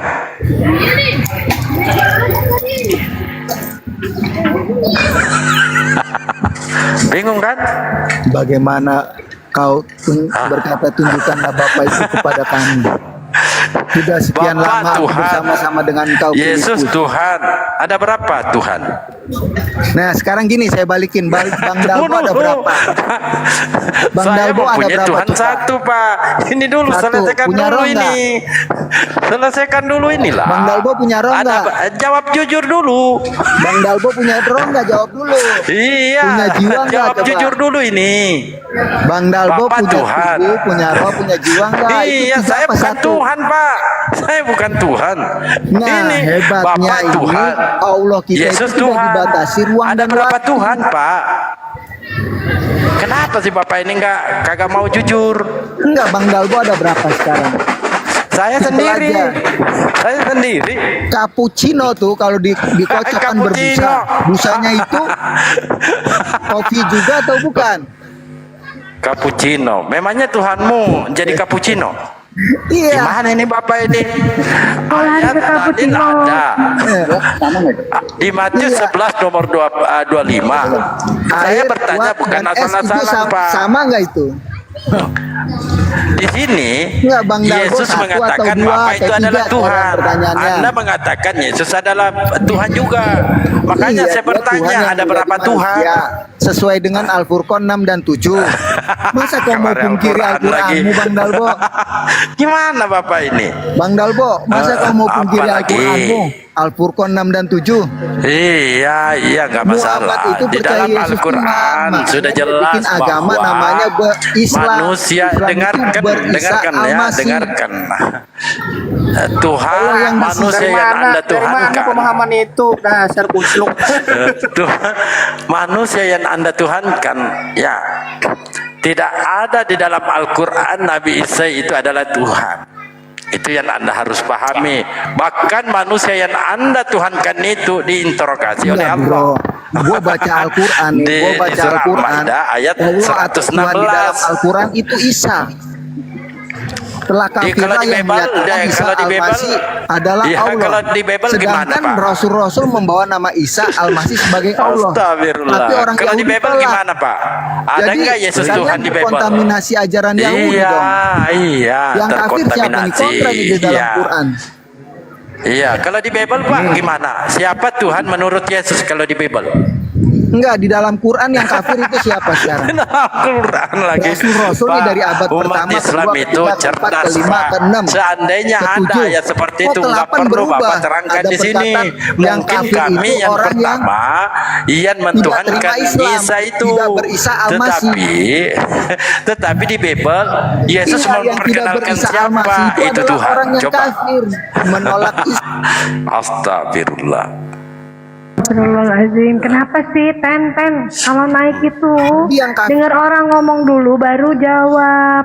Jangan Sudah tidak ada kebiasaan lagi. comornya begitu. Sudah tidak ada lagi yang bisa dibenarkan di Bible. Sudah dibantah semua. Maka dia mencoba mau menipu di Bible Al-Quran. itu benar. Sesuatu Ali yang 1:8. tidak. Al-Quran, Bible itu benar. Nanti saya kasih ayat lagi satu, kamu kagak tahu. Jangan sampai Pak IWG ini saya biarkan bicara sama teman saya. Nanti sama loh. Coba, siapa Tuhan menurut Yesus di dalam Bible Anda? Siapa Tuhan yang benar? Tuhan yang benar, Bapak. Iya, Bapak. Doa Bapak kami. Berdoalah Saya nggak nanya doa Bapak seperti kami. ini. Bapak Saya nggak kami nanya yang di dalam itu. surga. Saya tidak bertanya itu, Pak. Siapa Tuhan yang benar di dalam Bible menurut Yesus? Iya, Bapak. Satu-satunya Bapak Tuhan. dengan Yesus itu satu enggak? Satu-satunya Tuhan yang Bapak benar. dengan Yesus satu enggak? Yohanes 17 ayat 3. Bapak dengan Yesus satu enggak, Bang? Satu-satunya Abang. Allah yang benar. Bapak dengan Yesus satu enggak? Wih, Dan Yesus Kristus bisa yang diskusi enggak kau? Kau utus. Tapi kan itu baru sebagian. Ayat 5-nya kau tidak baca. Ayat 11-nya Iya, kau tidak Bapak baca. dengan Yesus itu sama. Ya, Yohanes benar. 17 ayat 3. Satu-satunya Allah yang benar. Dan Yesus Kristus yang kau utus. Berarti Yesus utusan. Dalam kondisi Tetapi apa Yesus yang mengatakan utusan ini demikian, siapa Pak? Di ayat kelimanya. Iya, Yohanes 17 dalam Ayat 3. kondisi apa? Yesus menyampaikan itu. Terus ini. Ya kepada murid-muridnya. Dalam kondisi apa? Hah? Maksudnya?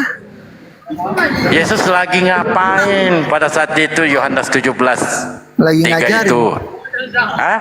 Kopnya apa sih 17? Oh, baru mau cari. Doa Yesus untuk murid-muridnya. Yesus dalam 5-nya, keadaan Bang. berdoa. Baca ayat 5 sama ayat 11-nya. Kalau enggak baca mundur keduanya deh. Baik. Sebagian Atau saya kebenaran baca. adalah bohong. Iblis pun tahu kebenaran, Bang. Betul. Jangan kau dibohongi, Makanya Bang. iblis itu yang Jadi, menyembah Yesus marilah itu di kita lebih Markus teliti. 5:17 yang menyembah Yesus itu Memperhatikan adalah apa yang kita dengar. manusia kemasukan roh setan. Yang menyembah Yesus itu. 8 menit lagi pulang. 8 menit lagi kata pulang. Gimana ini hotel-hotel ini? Lebih teliti Yang orang-orang memperhatikan begini yang apa hadapi yang kita Bansuma. dengar, yang kita tahu, ya, yang kita dengar belum tentu kebenaran. Lanjut, Bang. Coba Suma. kau mau baca pelan-pelan Quranmu. Itu adalah kabar gembira. Muhammad hanya seorang rasul. Bukan sama Yesus. Nah, ada Bang Suma. Silakan Bang Suma. Iya, kenapa pasien saya ini? Kenapa lagi dia berulah lagi? Dia Bang Suma. Parah IWG, makin parah dia, Bang. Kayaknya ini Gurunda lupa sikat gigi, lupa sikat gigi dia naik Gurunda. Iya, ini pasien Islam saya itu ini berdiri ada. di tengah-tengah, nggak tahu berdiri di mana. Dulu dia ini Bang Zuma yang namanya Dewan Wahyu itu, Bang. Coba Dia ngatakan perjanjian apa yang kami Islam- ambil dari Bani Israel. Al-Maidah Islam 12, itu- Al-Maidah 70. Islam itu berada Kalian di berdiri di tengah-tengah, tengah-tengah. Iya, dengarkan Ya, dulu. berdialog IWG, lah, dengarkan pakai dulu ya. data, dengarkan. Bisa nggak sekali-kali kalau diskusi itu pakai akal, saudara? Iya. Boleh nggak? Boleh nggak sekali-sekali? Anda kan sudah bertahun-tahun tuh kemana-mana, ke Komal-Komal nggak pernah diterima, Komal Kristen Anda nggak diterima, di Komal Islam juga Baru Anda tidak setahun diterima. Bisa nggak sekali-kali diskusi itu pakai otak, pakai akal? Bisa nggak? Iya, saya pakai otak. Abang jangan cuma menang suara doang. Iya, oke. Suara saya akan saya kecilkan karena memang Kristen paling takut dengan suaraku. Nah, sekarang begini. Yesus pernah nggak bercerita tentang Kristen? Itu dulu poinnya.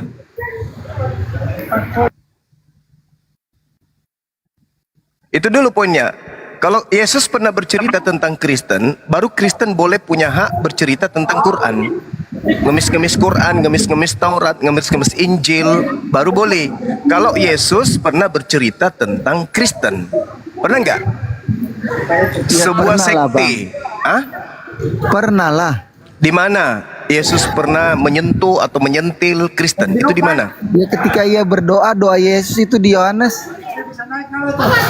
Yohanes 17 nomor 9?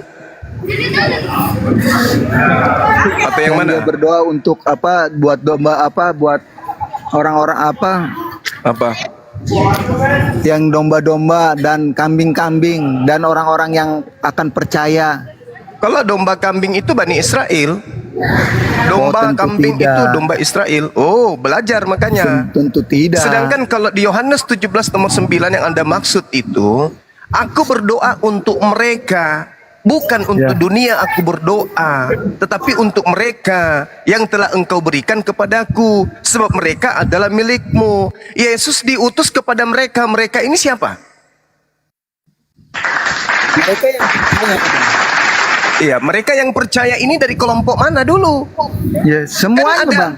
Oh, Karena nggak bisa. perintah dia kan Itulah yang saya katakan kepada saudara, sekali-kali wanita diskusi itu pakai Samaria, akal. Yohanes 4 gimana, Bang? Wanita Samaria itu hanya dianggap Wanita apa? Kanaan, Tirofesia Wanita Kanaan gimana? itu dianggap apa dia? Oleh Yesus. Dianggap apa dia? Iya, Itu dulu poinnya. Dianggap anjing, tapi kan dianggap itu cuma anjing. perumpamaan. Pandainya saudara ini. Itu cuma perumpamaan. Perumpamaan Cornelius, apa? Perumpamaan apa? Perumpamaan apa? Cornelius. Perumpamaan anjing. Kenapa? Karena yang Cornelius. dimaksud domba itu hanya Bani Israel saja. Aku berdoa untuk mereka. Itu Mereka sepihak, siapa? Bang. Mereka Bani Israel. Bani Israel pun tergolong 3 golongan. Yang menjadi pengikutnya, menjadi pembencinya, yang netral, tidak nerima yang dan tidak percaya mengikuti. karena pemberitaan. Pemberitaan siapa? Oleh karena murid-murid. Pemberitaan siapa? Ketika doa Yesus. Enggak, pemberitaan Buat siapa? murid-murid. Pemberitaan siapa? Pemberitaan murid-muridnya lah, pemberitaan rasul. Pemberitaan Dan Yesusnya Muhammad ada itu enggak? hanya seorang rasul. Pemberitaan bukan nabi. Pemberitaan Yesus tentang dirinya untuk di luar Nah. Yahudi ada enggak? Ada Gimana? enggak? Yesus pernah enggak menceritakan bahwa dia diutus untuk di luar Yahudi? Ada enggak? Ada. Di mana dalilnya? Bangsa yang diam dalam kegelapan akan melihat terang besar, dan Yesus pun mati tidak di dalam tembok Yerusalem tapi di luar tembok. Enggak ada hubungannya itu nyata karena Isa. Nggak Makanya ada Al-Maidah 46. Isa Anda membenarkan. punya PR besar, hubungkan Yesus dengan Kristen dulu, baru lari ke Islam. Islam itu cuma Kristen yang tersesat, Abang.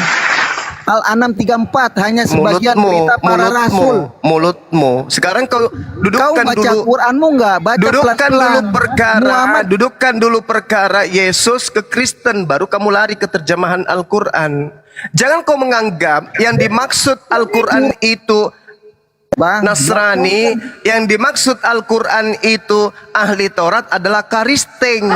Karisteng itu penumpang gelap dari barat. Itu bukan pengikut Yesus. Kalau di Islam, di Al-Quran, Kristen hanya disebut sebagai manusia zalim. Illalladzina zalamu minhum. Terhadap orang zalim yang ngaku-ngaku ahli kitab, kami harus keras supaya mereka bisa waras. Ente jangan gila permanen dong. Yang disebut Nasrani bukan Kristen. Yang di tengah-tengah Nasrani yaitu orang-orang zalim, itu baru Kristen. Kristen itu orang zalim. Nasrani itu ahli kitab. Yahudi itu ahli kitab. Kristen bahlul kitab. Bedakan antara ahli kitab dengan bahlul kitab.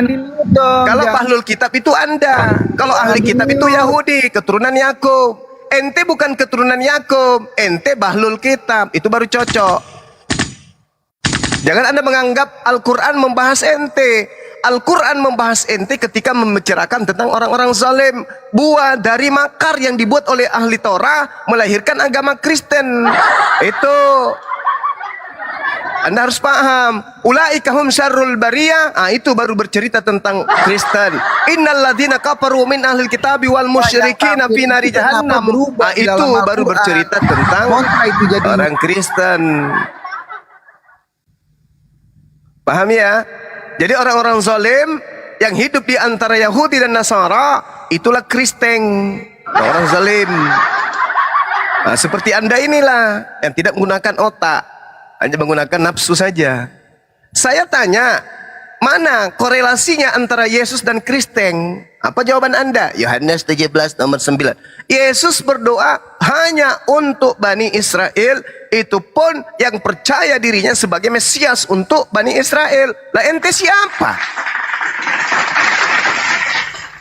Anda siapanya Yesus rupanya. Umatnya kagak, sebangsanya kagak, keluarganya kagak. Anda itu hanya buah dari pengajaran nabi palsu yang berasal dari barat itu. Gitu bang. Makanya saya bilang Anda itu sudah bertahun, di Kristen Anda ditolak, di Islam Anda dipijak. Kenapa? Karena Anda tidak pernah menggunakan akal. Hanya akal-akalan saja. Itu namanya orang-orang sini di Makassar bilang Anda itu blow on alias pintar. Pintar ngeyel, pintar nipu diri sendiri. Ya, jadi pahami ya saudara ya, kalau Anda itu bukan ahli kitab, Anda itu bahlul kitab, itulah Anda. Itu kalau hanya untuk Bani Israel aja, itu kenapa ada Al-Maidah 46? Al-Maidah 46 itu tidak bercerita tentang Kristen. Pahami itu. Itu Kristen, ya? Muhammad itu tidak orang bercerita Kristen, tentang Abang. Kristen. Dengarkan. Wa kaffaina ala atharihim bi Isa bin Maryam musaddiqan lima baina yadayhi minat Taurat wa atainahul Injil fihi hudaw wa nur musaddiqan lima baina yadayhi minat Taurat wa hudaw wa mau'izatan lil muttaqin. Dan kami teruskan jejak mereka dengan mengutus Isa putra Maryam, membenarkan kitab sebelumnya yaitu Torah, dan kami menurunkan Injil kepadanya. Injil yang dimaksud ini bukan perjanjian baru, kucluk. Perjanjian baru itu surat kabar yang tidak jelas asal usulnya. Kalau Anda ingin mengetahui tentang perjanjian baru, baca Al-Quran surah Al-Baqarah ayat 78 ayat 79. Itu baru berbicara mengenai surat kabarmu. Ini tidak berbicara mengenai Injil yang datang kepada Nabi Isa. Bukan Injil yang kau maksud yang ada dalam genggamanmu itu. Makanya saya katakan kamu itu bahlul kitab. Di dalamnya terdapat petunjuk dan cahaya. Itu Injil. Injil yang datang kepada Nabi Isa, bukan Injil yang datang kepada Paulus. Coba kamu baca Galatia 1 nomor 11 tuh. Apa yang aku tuliskan, aku tidak menerimanya dari manusia, tetapi aku menerimanya dari pernyataan Yesus. Ya, kau baca itu. Walaupun beribu-ribu bapa yang datang mengajarkan kepadamu Injil yang lain selain daripada Injil yang kuberitakan kepadamu, terkutulah dia. Itu kan hanya sebagian berita aja. Aku heran, kata Paulus, aku heran begitu cepat kau berpaling kepada Injil-Injil yang lain selain daripada Injil yang kuberitakan kepadamu. Yesus memberitakan Injil Paulus rupanya. Hah? Yesus memberitakan kitab Roma, kitab Filipi, Galatia. Tidak ada Yesus mengajarkan itu. Jangan sok tahu kamu. Yang diterangkan Al-Quran surah Al-Maidah ayat 46. Wa atainahul Injil fihi hudaw wa nur. Bukan Bible, bukan surat Paulus, bukan surat Lukas, bukan surat Markus, bukan surat yang tidak dikenal siapa penulisnya itu. Bukan.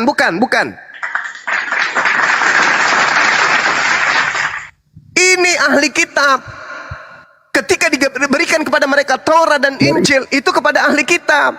Yang ada di tangan kamu itu yang ditulis tahun 60-an, yang ditulis tahun 80-an, yang ditulis tahun 70-an, yang ditulis tahun 130 sampai 130 Masehi. Itu adalah kitabnya bahlul kitab. Bedakan antara ahli kitab dan bahlul kitab. Kamu belum bisa membedakan antara ahli kitab dengan bahlul kitab. Ahli kitab itu Yahudi, Bani Israel.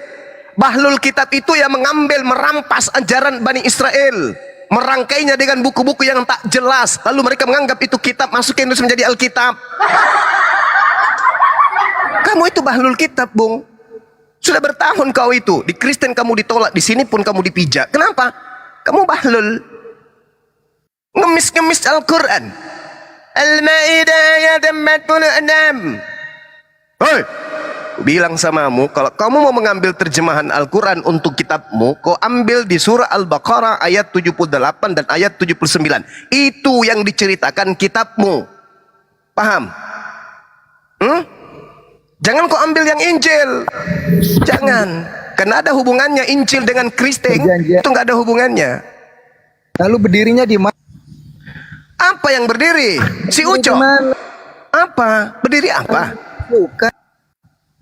Apa? Coba kau bicara dulu. Dibuka mute-nya dulu. Islam berdiri di mana kalau bukan di dalam jalan Isa? Mati meja. Coach Lo, dengarkan saya baik-baik. Isa Al-Masih. Dengarkan saya baik-baik, Coach Lo. Kalau kamu mau belajar itu lebih bagus. Soalnya kamu nggak mau belajar, kamu so tahu tapi kamu tidak tahu. Allah ya Robi, Abah. Nabi Isa itu nabi, rasul untuk Bani Israel. Kamu Bani Kampret. Kau bukan Bani Israel. Mending ngadi kau. Kalau kamu mau belajar, ya bolehlah kita berdebat. Ini kau nggak belajar, nggak mau belajar. Kamu itu seperti botol yang kosong, dibuang ke tengah laut, diombang-ambing oleh ombak, sampai kau mabut. Tapi tak ada air laut yang begitu luas yang bisa masuk ke dalam kepalamu, ke dalam botolmu, karena kau otakmu tertutup sapi tank. Ngerti kau? Orang mau belajar itu naik bertanya, menjelaskan Bang Suma apa yang dimaksud dalam surah Al-Maidah ayat 46. Itu baru. Ini modal bahlul kitab, nongol-nongol kemudian sok-sokan membahas terjemahan Al-Quran, mengaku bahwa dia adalah ahli kitab. Kristen itu bukan ahli kitab. Sekali lagi, dengarkan semuanya. Kristen bukan ahli kitab. Pahami itu. Kalau kalian ahli kitab, pendeta-pendetamu itu udah bisa jago Ibrani dong, udah bisa Aramaik dong. Jangankan Ibrani, Aramaik, bahasa Yunani aja mereka buta kok. Ahli kitab. Bahlul kitab iya, kami bantu. Anda mengatakan kami nggak tahu tentang Bible kami sendiri, Bang Suma, kami tidak ngerti. Tunjukkan di mana tertulis. Kami tidak menghafalkan. Kami cuma memberikan hikmah kepada itu. Nenekmu tuyul. Kayak mana ceritanya kau bisa memahami sebuah konsep kalau kau mengetahuinya saja kagak? Saya tahu semua rumusan-rumusan kimia. Oh ya? Ya. Nah, giliran ditanya bagaimana rumusnya itu? Mencari letak benarnya campuran warna hitam diaduk dengan warna kuning, hasilnya apa? Bingung kan? Rumusnya kok nggak tahu. Kau cuma mengaku-ngaku saya ngerti, saya paham. Warna hitam dicampur warna kuning, hasilnya apa? Nggak usah dihafal, pokoknya tahu. Nenek tuyul, mana ada yang kayak gitu-gitu. Baik-baik itu merendah, saudaraku, merendah. Jangan kemudian merasa hebat, merasa pintar gitu. Berarti Anda menolak Al-Maidah ayat 46. Islam itu bingung. Islam tidak tahu duduk di mana. Islam tidak tahu meletakkan dirinya di mana. Dia nggak paham, dia nggak ngerti. Lalu yang ngerti kamu. Bedakan dulu antara Nasrani dengan Kristen. Itu bedakan dulu. Bedakan dulu Nabi Isa dengan Yesus. Bedakan dulu Injil dan surat-surat perjanjian baru. Baru Anda bisa masuk di kelas. Kalau membedakan antara surat kabar aja dengan kitab Injil Anda nggak bisa, gimana ceritanya? Udah ditolak di Komal Kristen, nggak dipakai otaknya. Masuk lagi di umat Islam, diminta berakal lah sedikit, kita diskusi baik-baik. Ada nyamun-jamunya. Cobalah seperti saudara kita yang Kristen. Mereka bertanya, meskipun menghujat, paling tidak kita bisa memberikan jawaban. Ini tak ada poinnya, cuman klaim aja terus. Mau sampai kapan kamu manusia tanpa otak? Mau sampai tua, mau sampai nenek-nenek, mau sampai mati kamu? Dikasih akal tapi tidak dikasih otak tapi tidak berakal. Mau sampai kapan kayak gitu? Macam anjing rabies aja menggonggong sana kemari, tak ada poinnya. Ayolah, Sembuhlah kawan. Udah capek saya melihat kau miring kayak gitu. Capek. Ini siapa namanya? Siapa tadi? IWJ NTT. Capek, sumpah. Saya capek melihat kau itu jalannya miring aja terus nggak pernah lurus. Udah dibuatkan jalan tol, dikasih pagar, ditembok lagi pagarnya. Tetap aja manjak pagar agar lari ke kiri. Aneh kan?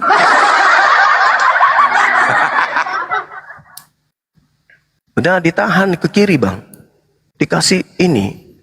Kepalanya itu di beton supaya nggak lari ke kiri.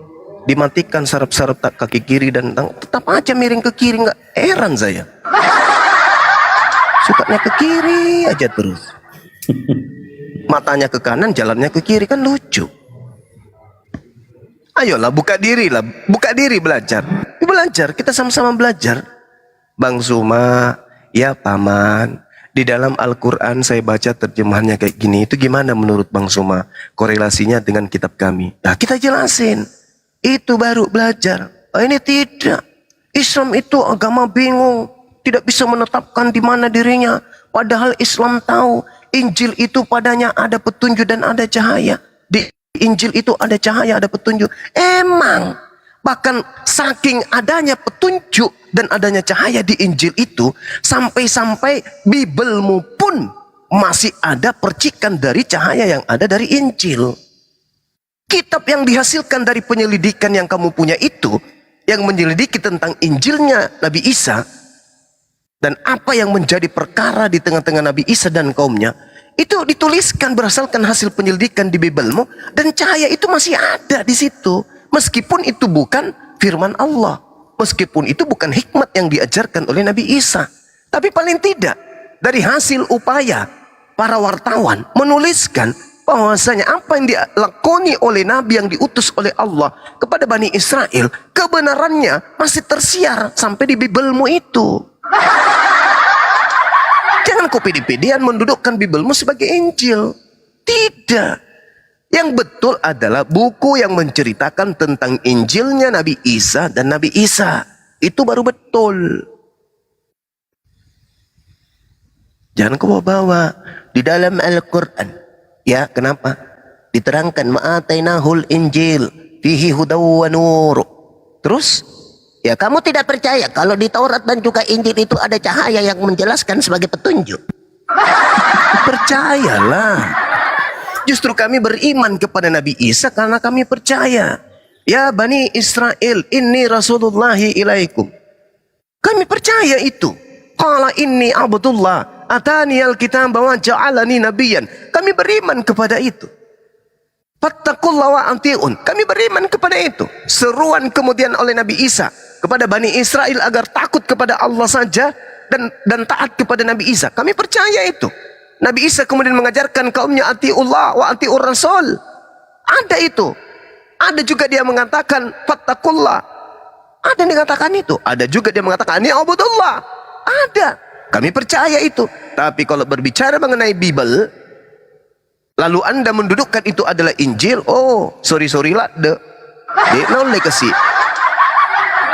Dek nolai, mak guru kowe olondi. Saya kira begitu teman-teman. Jadi pasien saya itu memang sudah akut, susah untuk disembuhkan.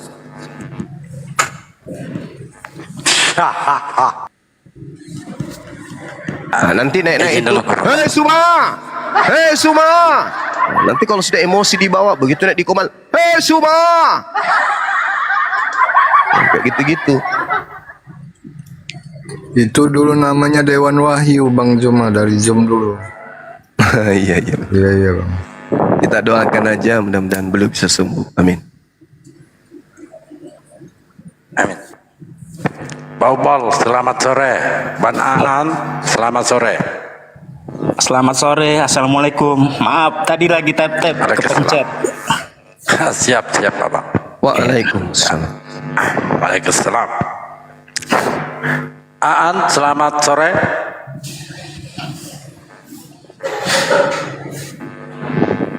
Halo.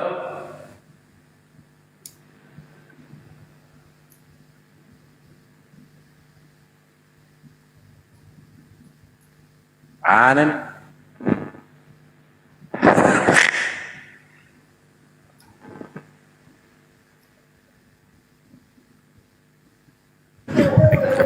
Ya.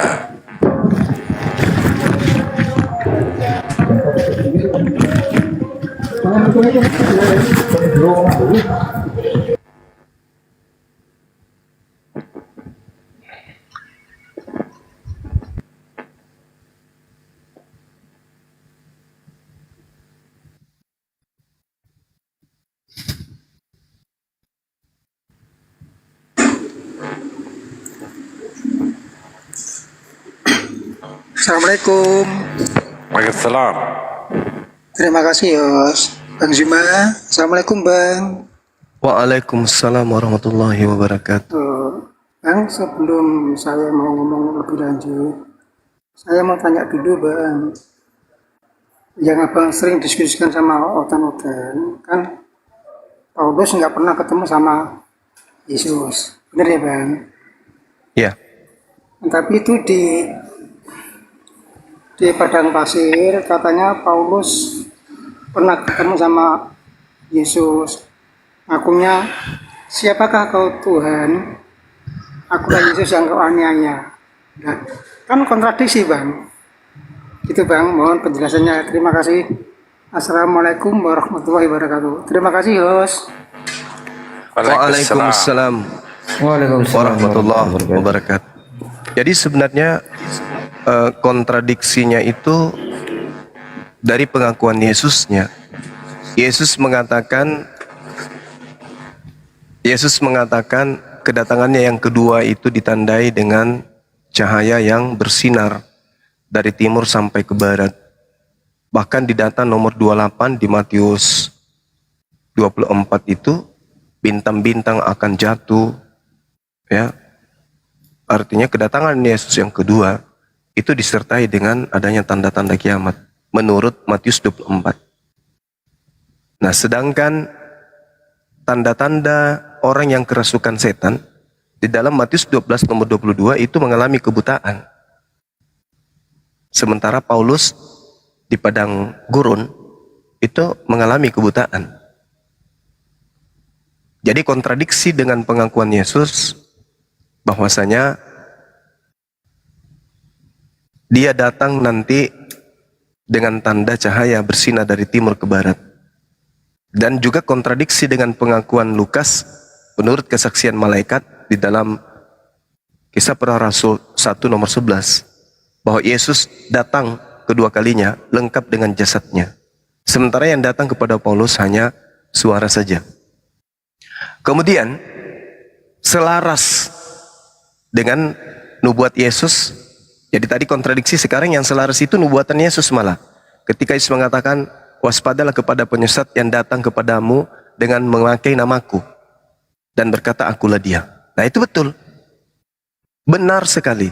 Ketika Yesus itu terangkat ke langit, betul-betul datang orang yang memakai namanya. Yang bukan Yesus. Karena kalau Yesus datang yang kedua kalinya, menurut Yesus dan menurut malaikat, katanya datang dengan jasadnya. Waspadalah kepada penyesat yang datang kepadamu dengan memakai namaku dan berkata, akulah dia. Itu yang pertama. Tergenapi. Yang kedua di Matius 24 nomor 23. Jadi apabila ada orang berkata kepadamu, ada Yesus di sini, jangan kau percaya, jangan kau pergi ke sana. Atau ada Yesus di sana, jangan kau percaya. Sebab Yesus palsu akan datang dan melakukan tanda-tanda mujizat sekiranya mungkin menyesatkan banyak orang, bahkan orang pilihan juga. Jadi apabila ada orang berkata bertemu dengan Yesus di padang gurun, jangan kau pergi ke sana. Atau mengaku bertemu dengan Yesus di dalam bilik temeong, bilik rahasia atau penjara, jangan kau percaya. Nah, faktanya Paulus betul mengaku bertemu dengan makhluk yang mengaku Yesus di padang gurun ketika dia ke Damsik. Dan mengaku bertemu dengan Yesus di dalam penjara ketika dia di penjara. Sementara Yesus mengatakan jangan kau percaya, sebab itu adalah penyesat. Tanda-tanda dari penyesat itu pengikutnya satu, memanggil aku Tuhan, bermujizat pakai namaku, mengusir setan pakai namaku, bernubuat pakai namaku, dan semua itu digenapi oleh orang-orang yang percaya kepada kerasulan Paulus. Itu fakta. Ya, jadi saudara ya sekarang tinggal direnungkan aja, merenung. Orang-orang Kristen ini harus merenung. Apakah betul yang datang kepada Paulus, yang datang ke Pulau Patmos itu adalah Yesus? Renungkan itu. Renungkan. Tapi ajarannya bagus bang. Kan memang tujuannya untuk menyesatkan. Makanya harus dipercantik. Iya kan? Segala sesuatu yang palsu dibuat cantik supaya dianggap asli kan gitu. Saya kira begitu teman. Teman kita tadi mana? Udah turun? Oke, silakan dinaikkan lagi yang lain. Siap. Eten naik.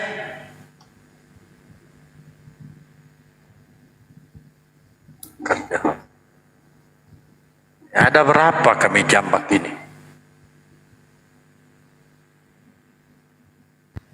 Ten naiklah Ten. Sembari nunggu Oten naik bang. Bang Zuma, kalau Pendeta Romi dulu gimana kabarnya bang? Masih sering ketemu apa enggak bang? Romi? Ya, yang zaman di Zoom dulu bang. On off, pendeta on off itu bang. Gak ada lagi, gak ada lagi kabarnya. Iya ya. Apa udah kembali ke rumah bapak dia bang? Kayak si Timena kan gitu, game over udah bang. Itu dia. Itu dulu hampir tiap hari begitu Bang Zuma live di Zoom udah dikejar terus Bang Zuma.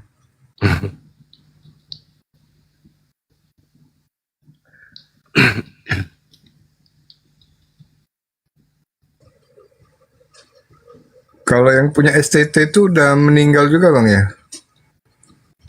STT? Siapa nih ya? Duh, siapa itu yang pernah ribut sama Lamsen juga di room sama. Yang sering debat juga sama Bang Zuma dia dulu. Udah Banyak, lupa Bang ya, kebanyakan hotel. Betul, betul.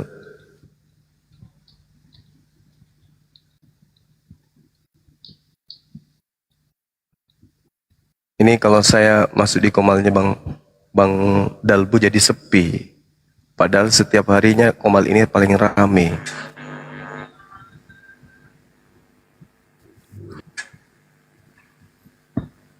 Saya ke sini di sebelah rame, saya ke sebelah di sini yang rame. Benci kali mereka sama aku.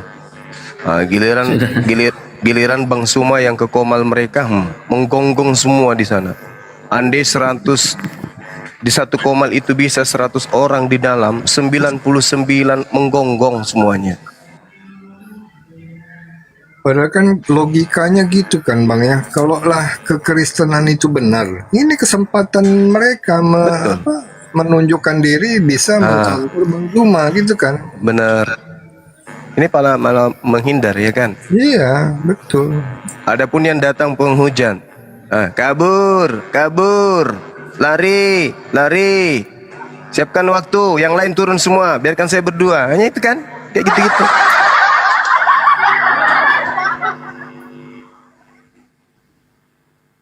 Baru naik.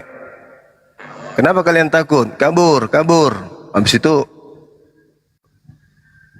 pamer di luar sana. Apa katanya? Mereka ketakutan. Saya sudah datangi semua. Lari dia, takut dia. Saya diturunkan. Padahal dia datang ke sini di komal-komal Islam hanya berkata seperti itu. Kabur. Ayo yang lain turunkan. Kita aja berdua. Turunkan. Aneh kan orang-orang ini? Iya. Oke lanjut Bang, saya diam lagi. Silakan Bang Dalbo bernarasi lagi nanti kalau misalnya dia pikir saya tidur, mereka naik lagi itu. Teman-teman Kristen, saya pamit dulu ya. Saya tidur dulu, kebetulan saya ada pekerjaan. Yuk, mari. Siap. Ini 1928 ini Muslim ya? Muslim Bang, Muslim. Assalamualaikum. Waalaikumsalam. Saya mau bertanya ke Bang Zuma itu mengenai yang berdusta di situ Yesus apa yang di angkatan jahat itu Bang, Nabi Yunus itu Bang. Matius 12, 38, 40. Iya, minta tanda itu dikasih oleh Yesus itu tanda Nabi Yunus yang 3 hari di perut ikan itu bang. Mohon penjelasannya bang. Apakah mati ya bang Nabi Yunus itu bang? Nabi Yunus tidak mati. Artinya anak manusia pun tak mati. Itu mutlak itu. Bagaimana mungkin Yesus mengambil contoh Nabi Yunus yang hidup di dalam perut ikan, sementara anak manusia justru mati. Nah, apa yang bisa membuktikan ke orang Kristen kalau yang digantung di pohon itu mati? Ada? Nggak ada. Yohanes 19:30. Dia minum, dia mengisap kemudian asam anggur. Seketika itu kemudian lenyaplah sudah dia, maka matilah dia katanya. Untuk membuktikan dia mati, apa? Nah, mana tahu dia pingsan. Ada nggak kemudian tentara Romawi itu menyentuh napasnya? Nggak ada. Ada nggak? Nggak ada. Ada nggak kakinya dipatahkan? Tak ada. Ada nggak ceritanya orang digantung di pohon cuma 3 jam mati? Tak ada cerita itu.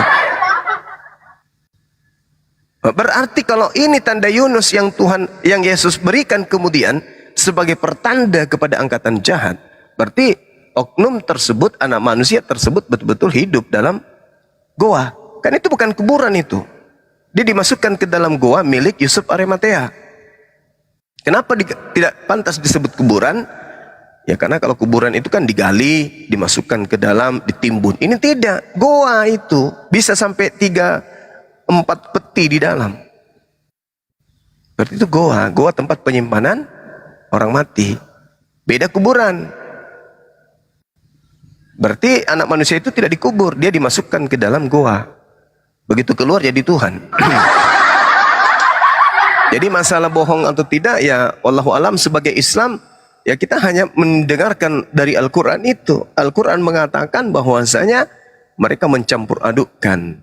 Ada di antara mereka yang tidak mengerti kitab, melainkan hanya menduga-duga. Wailul lilladzina yaktubuna al-kitaba bi aydihim tsumma yaquluna hadza min 'indillah. Mereka menulis sendiri dari tangan mereka sendiri, karangan mereka sendiri, hasil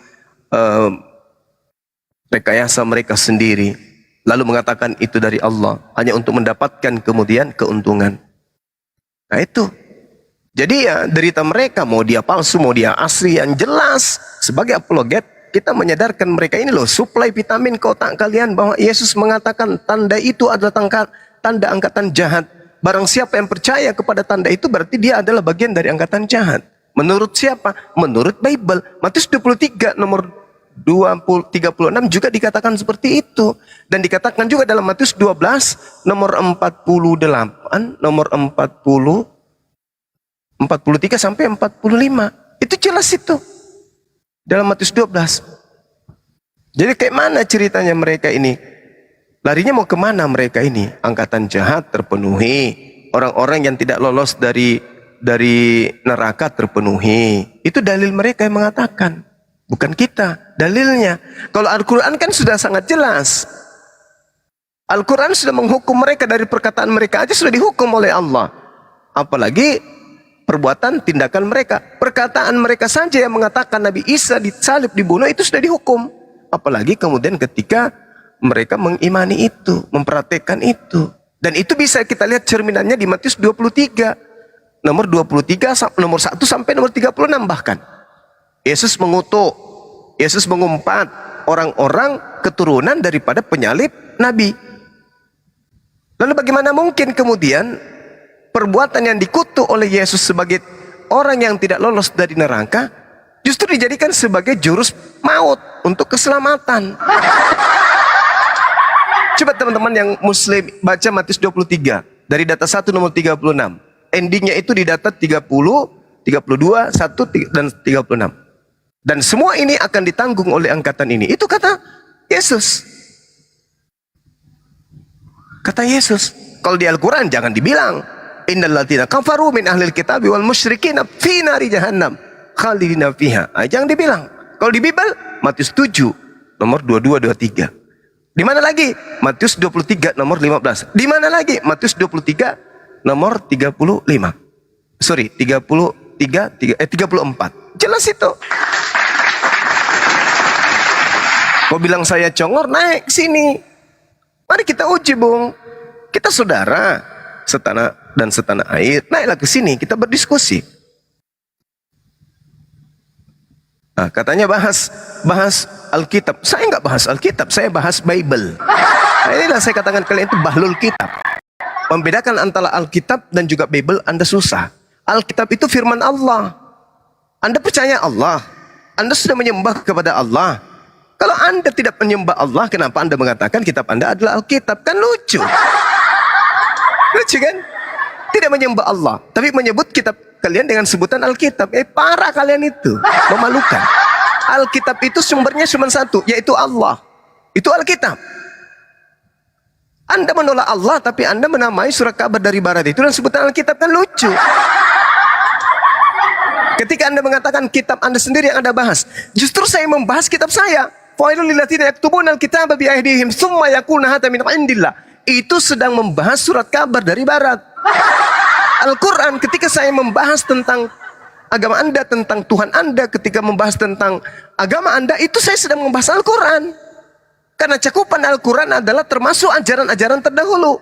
Itu yang dibahas oleh Al-Quran. Seperti reformasi membahas Orde Lama, Orde Baru.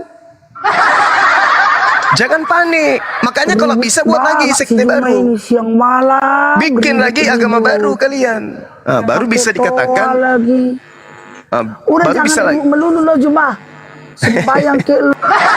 Nek, tarik napas dulu, tarik, buang, tarik.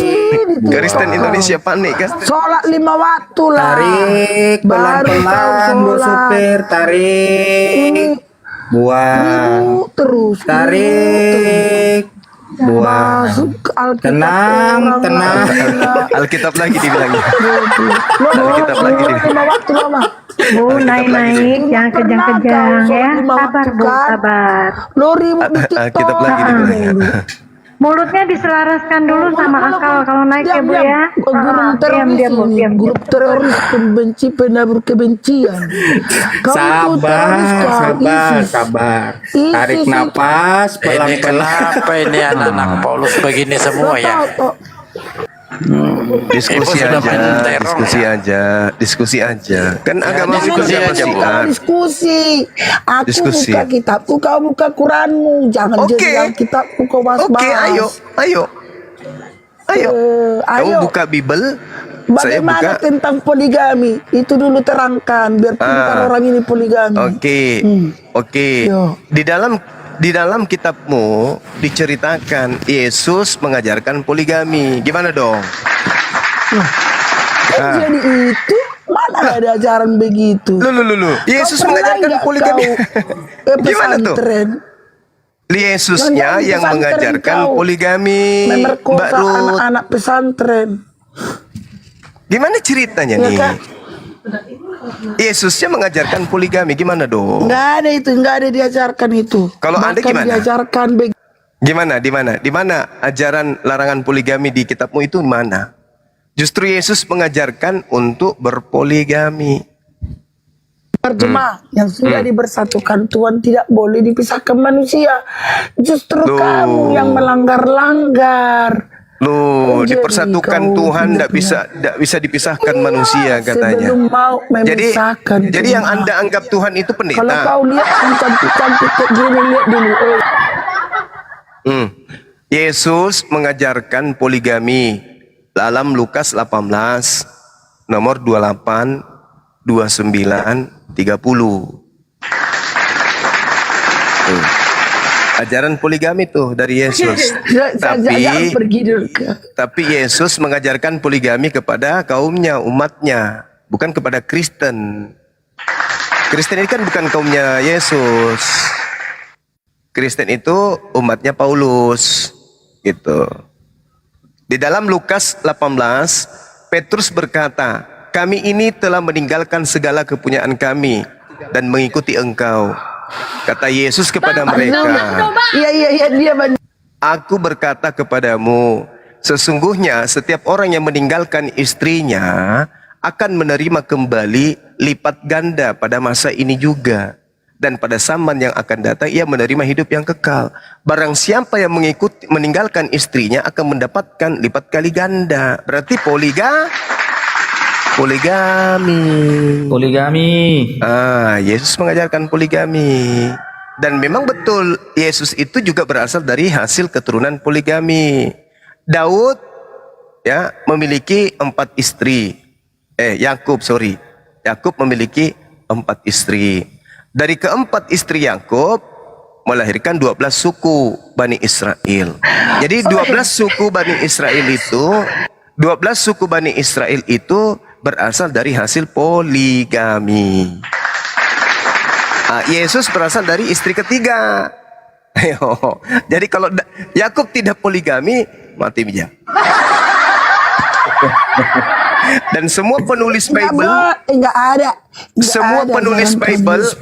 Yesaya, Daniel, Pengkhotbah, apalagi Kidung Agung, Amsal, itu semua berasal, dengar, itu semua berasal dari anak-anak hasil poligami. Nah, kalau mereka kalau Nabi Yakub ini tidak poligami, maka anak-anaknya tidak ada yang menulis Bible, tidak ada yang menulis Perjanjian Lama.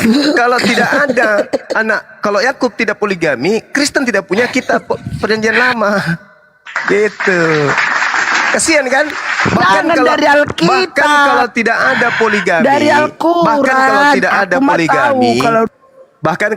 poligami, tidak ada Yesus.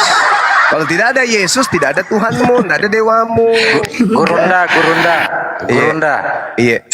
Kalau di Kristen itu ajaran Paulus itu mengajarkan bukan poligami memang, tetapi pernikahan sesama jenis. Ini ajaran Paulus diberkati oleh gereja. Buktinya ada, ayatnya ada, perintahnya ada.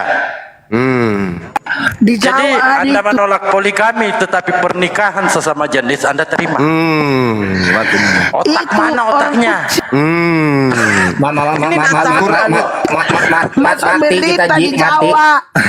Al-Quran mengatakan begini.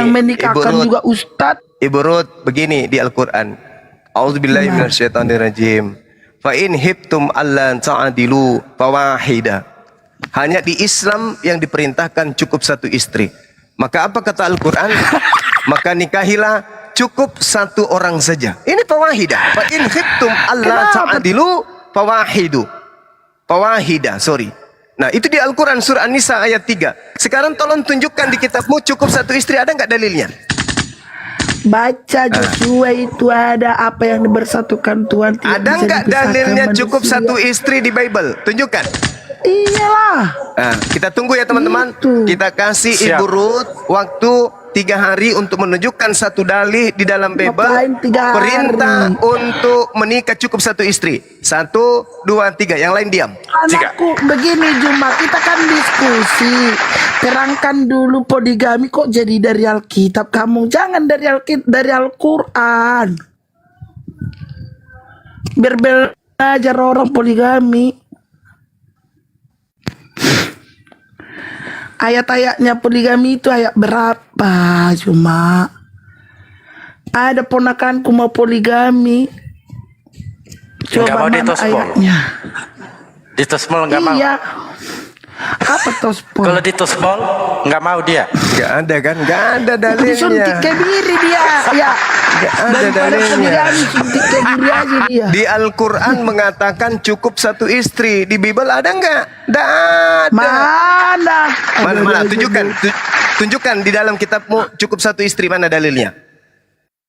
Nggak ada. Berarti yang berpoligami itu bukan melakukan firman Al-Quran itu bukan? Itu solusi, tapi perintahnya cukup 1 istri. Kalau kalian sanggup untuk adil, boleh lebih dari 1. Tapi perintahnya kata Allah, dan saya yakin kamu tidak akan mampu untuk berlaku adil. Maka fa in khiftum alla ta'dilu fawahida. Maka cukup 1 istri. Itu perintah. Nah, sekarang mana di dalam kitabmu perintah 1 istri? Ada nggak? Berarti goblok dong si Soma yang bilang itu kawin 1 lagi, kawin 1 lagi. Saya sedang berdiskusi denganmu, bukan dengan Ustadz Somad. Kamu dengan saya, Pendeta Zuma.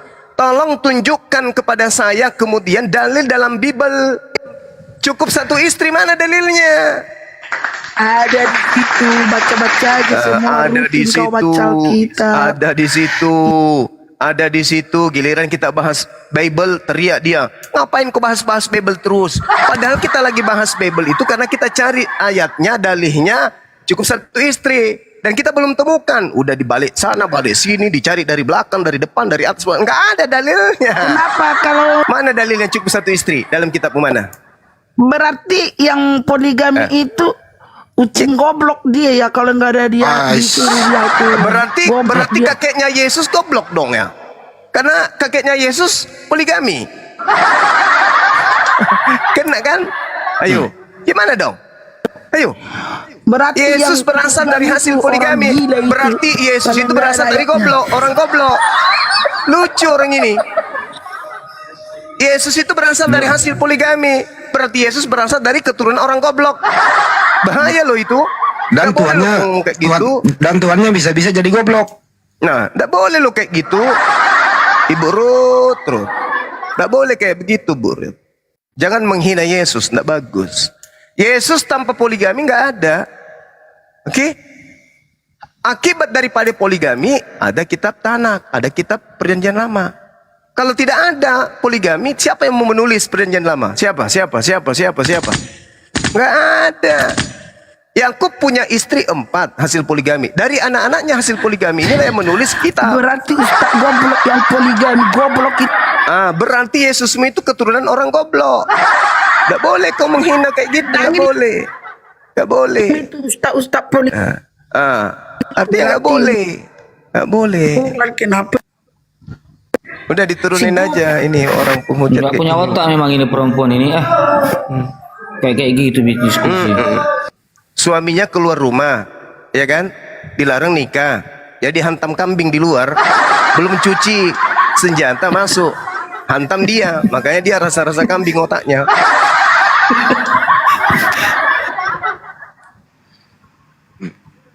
Emang mereka ini orang Kristen harus tahu ya. Kalau makanan-makanan yang diharamkan aja dimakan, maka wanita-wanita yang haram untuk digagahi pasti digagahi. Karena nggak ada kaidahnya. Mana kaidahnya? Cukup satu istri ada nggak dalam Bible? Nggak ada itu. Makanan haram dimakan, wanita haram, kira-kira mereka tahan? Oh iya, orang masih bisa nahan perut dari lapar, bisa. Tapi kalau si Ucok ngamuk, kira-kira orang-orang Kristen yang makan babi, makan anjing, makan monyet, makan biawak, makan buaya, makan kuda nil, makan gajah, itu bisa nahan nafsunya. Sementara spermanya itu berasal dari saripati makanan-makan yang mereka makan yang begitu panas, yang begitu dahsyat. Kira-kira kalau si Ucok ngamuk, mereka bisa, oh cukup satu istri saja, nggak boleh aku ngapa-ngapain. Nah kalau dia lagi syahwat, istrinya haid, nggak boleh ngapa-ngapain, nggak boleh 2 istri, nggak bisa tahan dia punya makanan. Apa yang terjadi kemudian? Lubang pintu dihantamnya juga gitu. Parah kali lah. Justru itu ada pabrik kondom karena kalian buat. Untuk apa itu? Pabrik kondom kalian buat? Untuk apa? Untuk apa kalian cetak yang kayak gitu-gitu? Untuk apa? Siapa yang memberikan angan-angan sampai kalian bikin pabrik kondom? Untuk apa? Jangan munafik, satu istri tapi lubang banyak. Munafik kalian itu emang. Di Islam alhamdulillah, ketika umat Islam itu kemudian mau melakukan dengan wanita lain, ada caranya, dihalalkan kemudian. Yang penting mereka bisa berlaku adil. Nah sekarang kalian gimana caranya?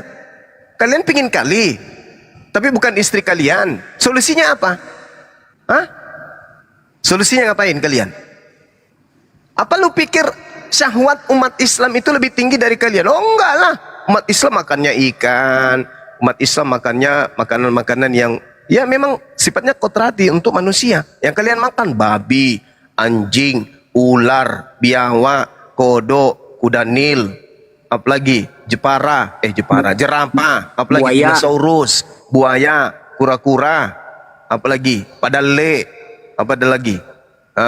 Apa lagi yang bergerak yang kalian tidak makan? Amporo, telur amporo. Amporo. Amporo kalian makan. Apa lagi? Cicak kalau perlu. Kuda Nil. Pararang. Apa lagi? Pararang, kapal selam, pesawat tempur. Kalian makan semua. Kemana perginya sperma kalian itu? Kemana perginya? Kemana perginya? Jangan munafik lah kalian. Cukup satu istri, ya betul. Sekarang kalau kita lihat berapa banyak angka cerai. Mana tinggi cerainya? Islam atau Kristen?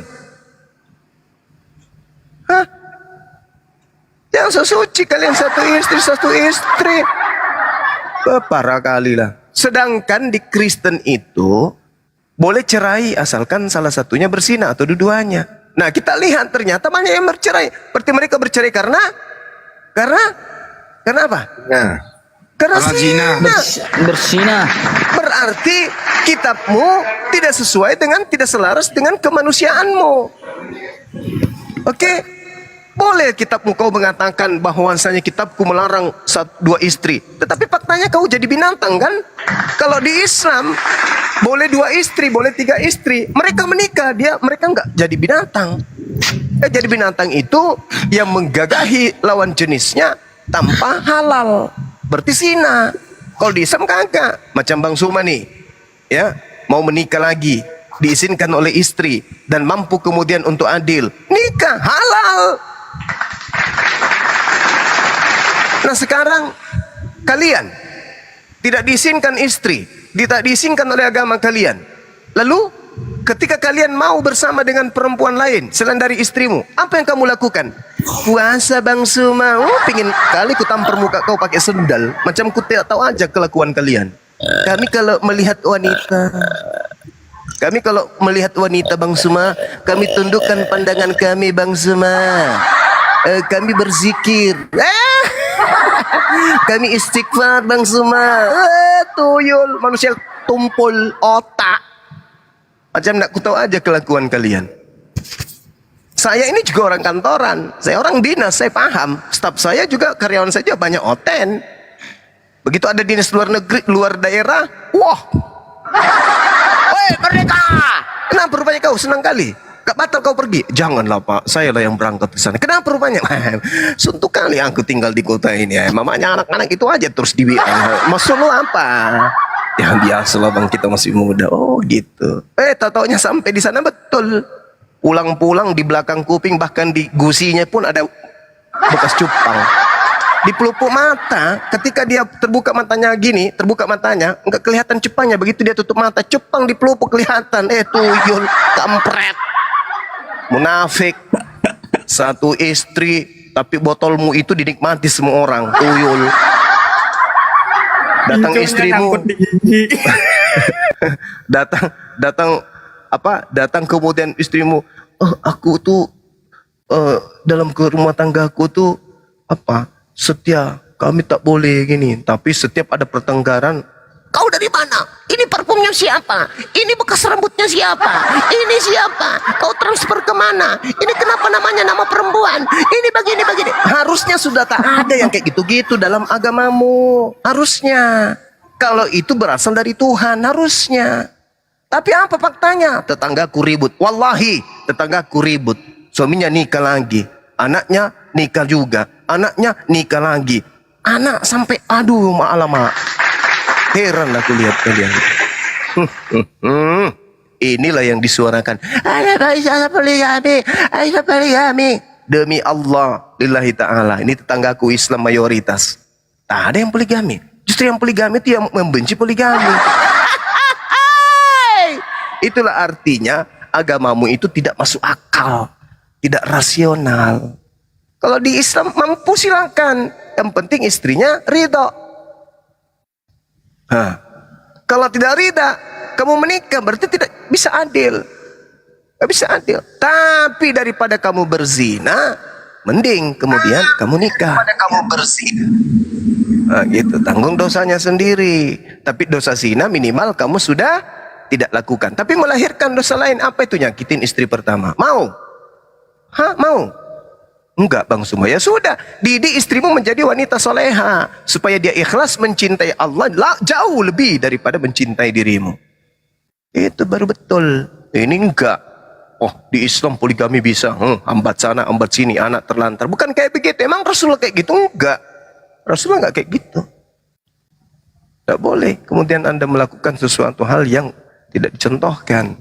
Makanya dalam Al-Quran itu fa in khiftum alla ta'dilu fawahida. Wah, indah kali. Cuman Islam yang mengajarkan cukup satu istri. Nah, kalau di kalian ada enggak? Ada.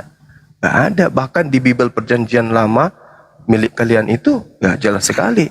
Sarah itu difitnah dengan mengatakan Sarah poliandri. Kan kejam kali. Entah itu betul atau tidak, karena kita nggak lihat lagi kitabnya Nabi Musa kan. Tapi yang tertulis di Perjanjian Lama itu yang terjadi. Poliandri coy. Iya kan? Iya kan? Nah, itulah dia. Jadi jangan sosokan kalian tuh di poliandri. Bagus kalau cuman suamimu yang selingkuh. Ya yang saya tahu sih, yang saya dengar sih, laki perempuan sama aja. Gitu loh. Udahlah ya, teman-teman di sini lagi azan, silakan dilanjutin. Silakan. Assalamualaikum Bang Andi. Pak siapa ini? Kaprio. Yang jelas gini loh ya. Mereka ini kalau dalam hal untuk menista, menghujat ahlinya dia, pokoknya tabrak terus. Yang penting Islam itu jelek. Nah, Ibu Ruth, kalau kamu nggak suka Islam, pergi aja ke Burundi, tinggalkan Indonesia. Kenapa? Karena yang kau tuhankan itu tidak ada kontribusinya di republik ini. Yang kau tuhankan itu, yang kau tuhankan itu kontribusinya hanya merusak akal, merusak moral. Karena lu tahu sendiri bintang timur yang kau sembah itu hanya membuat orang happy, merusak. Orang berjudi bintang timur pengaruhnya. Orang mabuk bintang timur. Orang memperkaos bintang timur. Membunuh semuanya bintang timur gitu loh. Inilah kalau Ibu Ruth ini sudah dirasuki Lucifer gitu. Ustadz kita disebut yang aneh-aneh. Diskusinya cenderung menista. Padahal kalau dia pelajari Bible-nya, betul kata Bang Juma tadi. Kalau tidak ada poligami, kau nggak punya Tuhan loh. Karena Tuhanmu makhluk.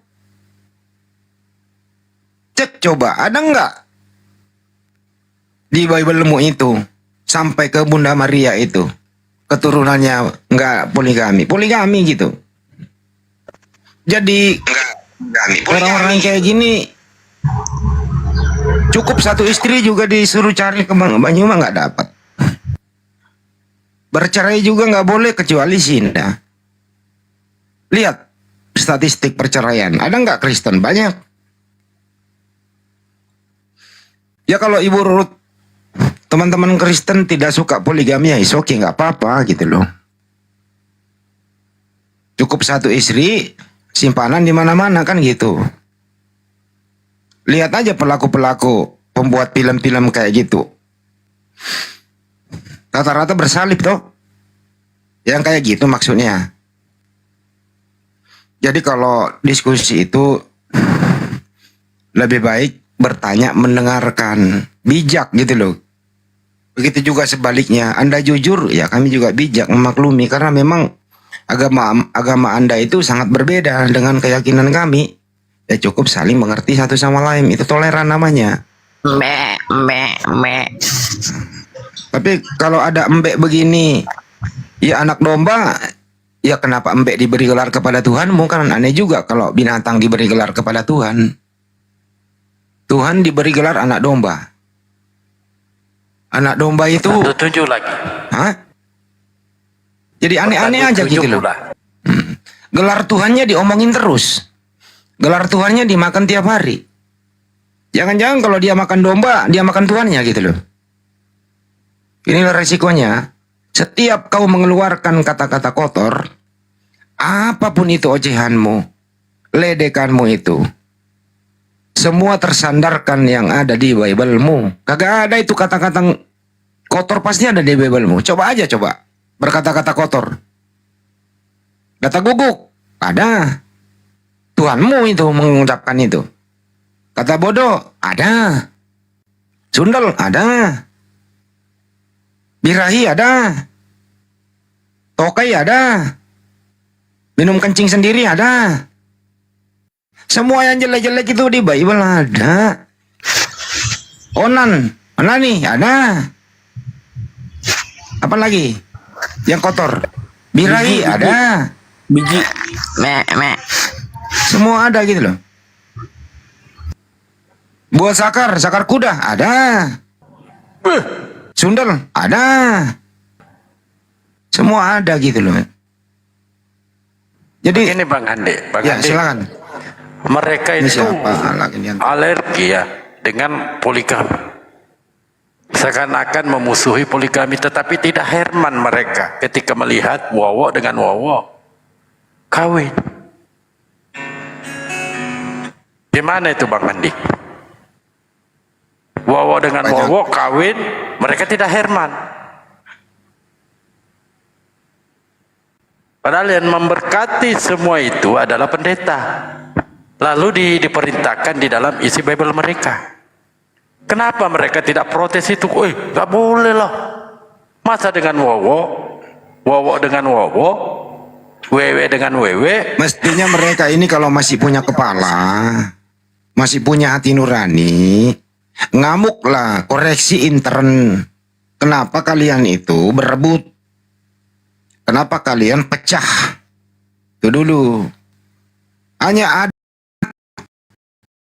tempat ibadah ini. Ya, saya ulang ya. Hanya ada satu tempat ibadah di muka bumi ini dipergunakan, dilegalkan. Ada jeruk makan jeruk. Direstui jeruk kawin dengan sesama jeruk.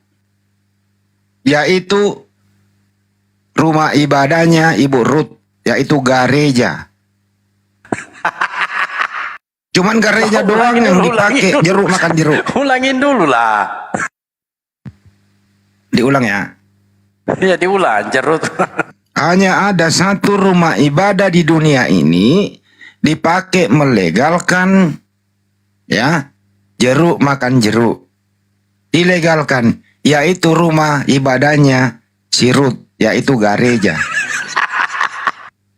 Mestinya kalau Anda punya otak, kalau punya akal, mestinya itu yang kau protes, teriak-teriak lah. Kurang ajar pendeta. Kurang asam, merusak moral. Merusak nama gereja. Tapi enggak. Kata dia apa? Bodoh amat. Yang penting gua mau serang muslim dengan berbagai cara. Ini namanya tidak ada keseimbangan di dalam berpikir. Kenapa? Karena bintang timur sudah merasuki kalbu. Lucifer sudah merasuki kalbu. Lucifer membisiki Ibu Ruth, tenang aja. Yang begitu kan nikmat. Yang begini kan surga dunia. Pokoknya kata Lucifer nih Ibu Ruth, kau tiap hari keluarkan kata-kata kotor dimanapun kau berada. Tenang aja Ibu Ruth. Lucifer mendampingimu sepanjang masa. Tuh. Tuh kerjanya Lucifer tuh. Mestinya Kristen-Kristen ini introspeksi diri dulu. Menyeranglah ustadz, menyerangnya ini. Nggak lihat pendetamu itu banyak menghamili para biarawati. Biarawati yang mengalami musibah, pelakunya pasti orang dekat. Nggak mungkin saya. Nggak mungkin Bandalbo. Pasti orang dekat. Siapakah itu? Pastore. Benar apa benar? Benar. Benar. Kagak mungkin saya. Pasti pelakunya Pastore. Kenapa itu nggak diprotes? Didiamkan. Kasus di Surabaya 15 anak dihajar habis oleh seorang pendeta. Kenapa itu nggak diteriakin? Padahal kalau kami ini Muslim, kami tidak pernah menganggap bahwa yang dia lakukan itu adalah ajaran Kristen. Ini murni personal, oknum. Tapi sebenarnya sih kalau mau dikorelasikan, ya kita bisa. Tapi kami Muslim tidak diajarkan untuk menuduh sembarangan. Tapi mereka tidak. Umat Muslim melakukan kesalahan. Itu ajaran Islam. Giliran ada perang salib. Giliran datang Belanda memperkaos saudara-saudara kita seiman. Itu oknum. Oknum 350 tahun membangun gereja, menerjemahkan Bible ke bahasa lokal. Itu oknum 350 tahun. Ini kagak mau dia bahas. Itu kan politik. Nggak ngerti dia 3G. Gold, glory, dan gospel, coy. Samping dia menjajah, dia membawa Bible juga. Membangun gereja, kerja paksa, memperkaos. Jadi yang Anda pegang itu adalah warisan dari Belanda. Yang ada pegang terjemahan itu warisan dari Belanda. Belanda datang ke Nusantara itu nggak rekreasi, coy. Belanda datang ke Nusantara itu merampok, memperkaos, kerja rodi, bangun gereja, bawa misionaris, meninggalkan lembaga Alkitab Hindia Belanda tahun 1954 kalau nggak salah diserahkan kepada Lembaga Alkitab Indonesia. Jadi ada penyerahan, ada kesinambungan LAI dengan Lembaga Alkitab Hindia Belanda. Dari Lembaga Alkitab Hindia Belanda ada kesinambungan dari Inggris. Dari Inggris ada kesinambungan dari Portugis. Portugis dulu, baru Inggris, baru Belanda, baru LAI yang megang itu. Dalam masa transisi di waktu itu tahun 1945, LAI ingin kemarin waktu itu ingin menerjemahkan kembali, ingin mencetak ulang peninggalan Belanda. Karena waktu itu Indonesia belum memadahi percetakannya di masa transisi itu, LAI masih dikontrol oleh Belanda. LAI waktu itu masih dicetak di Belanda, dikirim ke Indonesia, dipakai di LAI. Masih terkontrol. Hanya tahun-tahun ke depan saja LAI sudah bisa mandiri. Di zaman-zaman itu LAI masih dikontrol. Lu pikir Belanda keluar masih nggak ngontrol masih. Jadi buktinya LAI ini tuh masih hadiah dari Belanda, ini nggak bisa dipungkiri, coy. Jadi Ibu Ruth ini isi kepalanya itu nenek moyangnya dari Belanda. Ditanamkan ajaran babi, ajaran pembunuhan, ajaran memper kaos, ajaran menista Ibu Ruth ini. Karena memang hadiah dari Belanda. Makanya di hari kemerdekaan ini, mari kita bersatu membangun bangsa ini. Kita semua berada di naungan merah putih. Yang lalu biarlah berlalu, nggak usah ngungkit-ngungkit lagi. Kenapa? Karena ini kita menyongsong masa depan, membangun bangsa ini bersama-sama. Ada namanya toleransi umat beragama. Itu juga bersumber dari ajaran Islam. Bagimu agamamu, bagi kami agama kami. Anda sopan, kami segan. Anda brutal, ya kami injak lehermu, gitu loh. Kami Islam ini tidak boleh mengalah, harus melawan. Tapi kami orang yang paling toleran.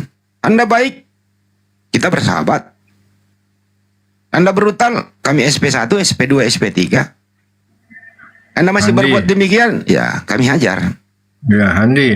Ya. Itu kan kalender kan sudah dirubah dari kenaikan Isa Al-Masih jadi kenaikan Yesus Kristus. Nah, gimana gini kita usulkan 17 Agustusan ini, Oten nggak boleh ikutan. Nah, caranya gimana, Bang Andi? Ya kalau itu juga terlalu banget bang.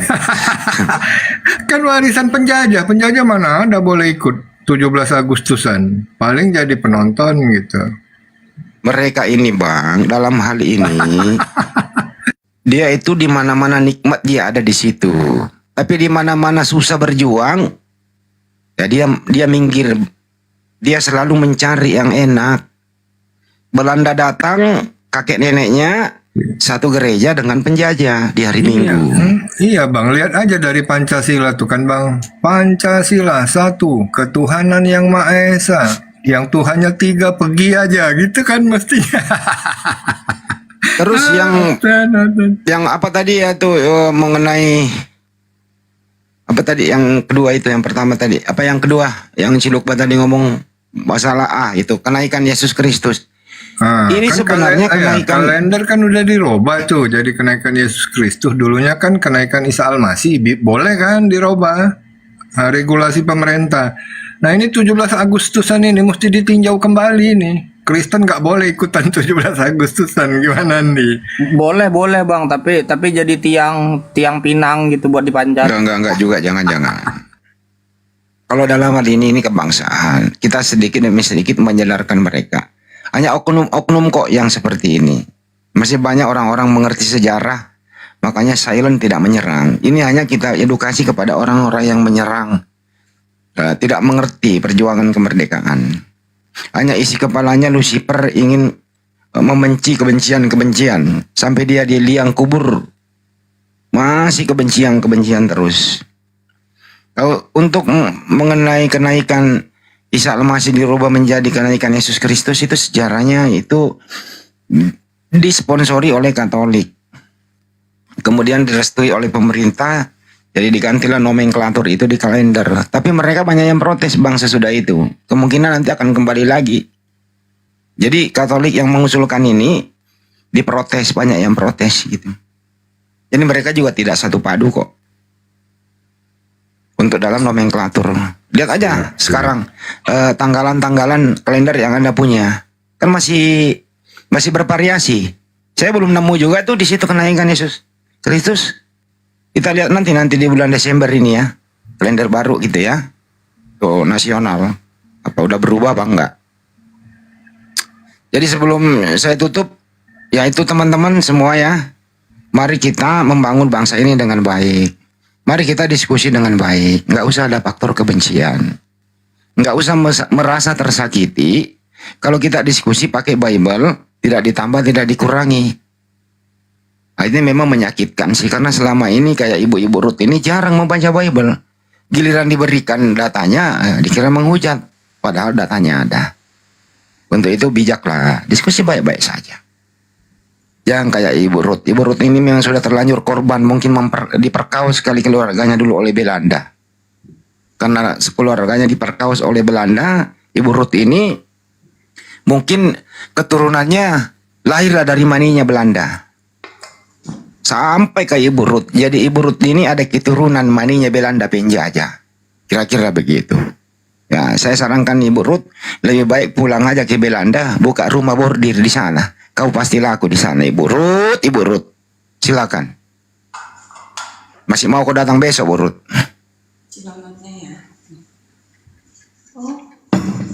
Lanjut. Tolong juga teman-teman, kok lagi ngomong lu telepon terus. Gimana gue mau ngomong lu telepon juga? Aduh, capek deh. Lanjut dulu. Tuh Bang Dalbo ada Riri Bang.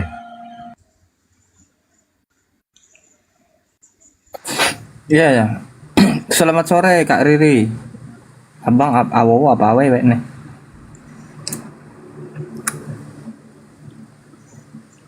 Pak, Mbak, Bu,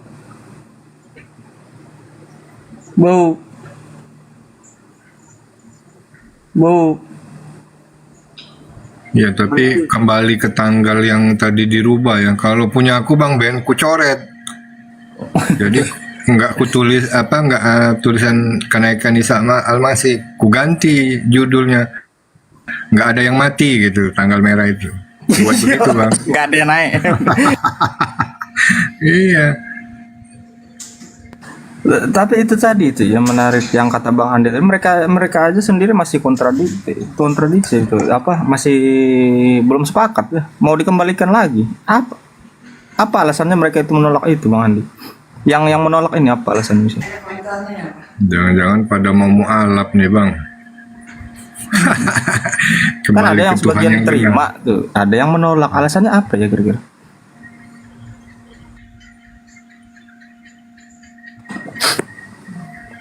Bang Andi, apalah itu bang?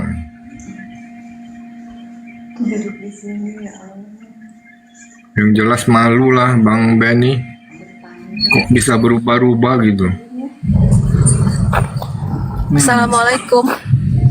Ya, waalaikumsalam warahmatullahi wabarakatuh. Saya Muslim. Saya mau bertanya sama Bang Handi, boleh? Ya, boleh. Tapi siapa dulu Bang Handinya nih? Tadi beliau terima telepon tuh. Monitor nggak Bang Handi? Ya.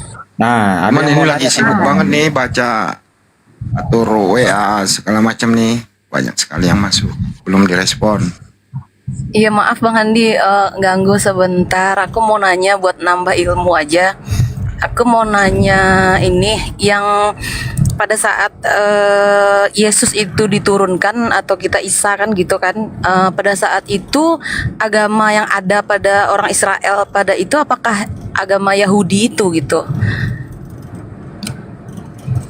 Semua para nabi itu mulai dari Nabi Adam sampai Nabi Isa alaihissalam itu Muslim. Ya, itu tauhid. Terus iya, kalau itu saya tahu.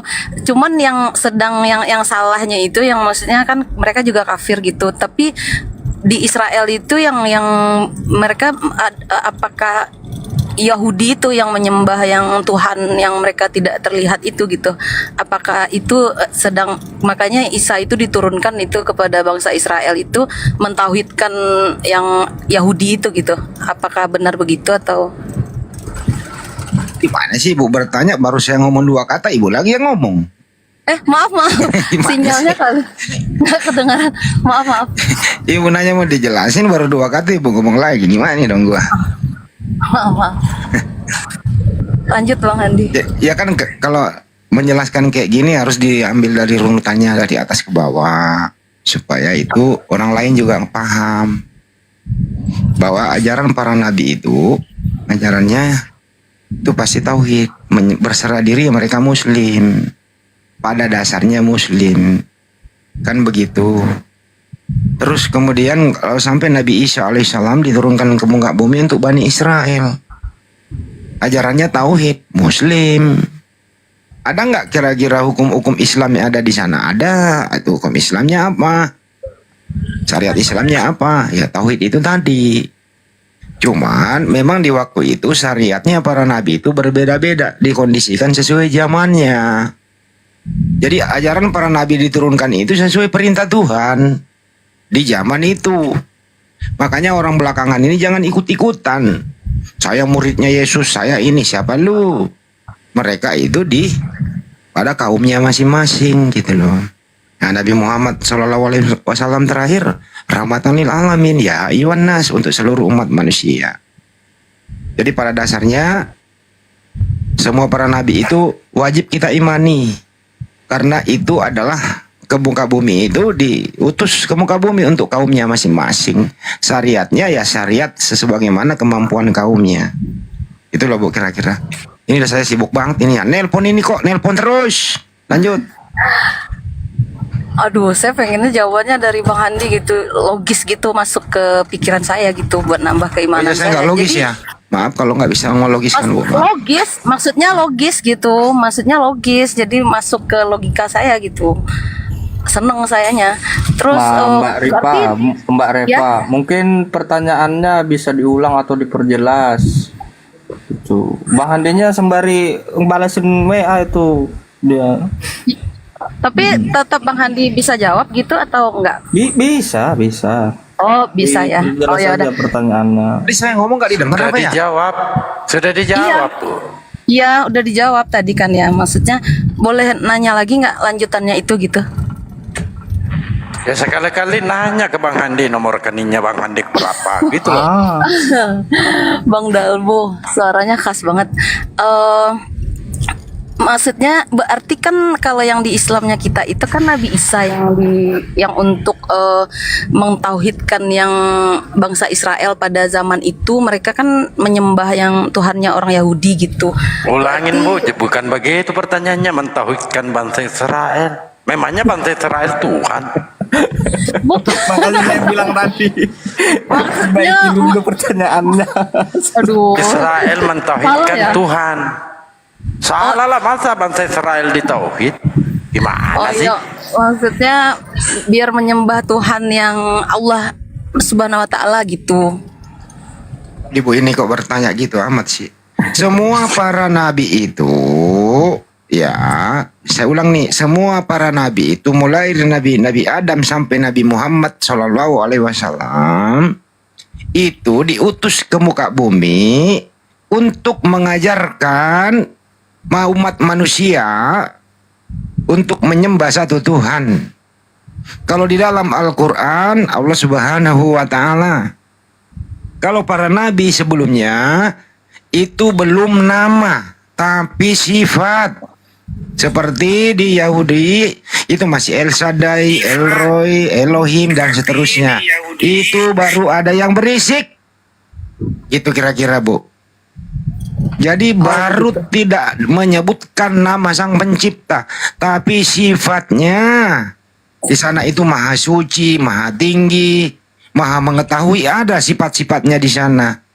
Jadi hampir ada Asmaul Husnanya di sana. Tapi di Al-Quran itu disebutkan nama Sang Pencipta Allah Subhanahu wa Ta'ala melalui Nabi Muhammad SAW. Jadi mereka semua itu menyembah satu Tuhan. Bagaimana cara menyembahnya? Tergantung kondisi dan bahasa kaumnya di waktu itu. Oh, iya, Mudah-mudahan siap, tidak Pak. paham Ibu. Satu yang saya perlu luruskan dari Mbak Reva ya. Yudaism itu mereka bertauhid, yang Mbak tidak Beni udah bertauhid selesai. itu Karisteng yang tidak bertauhid. Nah, Yudaism iya, itu iya. bertauhid. Jadi itu jangan dikatakan lagi Yudaism atau orang Yahudi itu tidak bertauhid, jangan. Udah. Tapi mereka Iya. itu menolak Nabi Muhammad Rasulullah SAW, itu aja Ibu.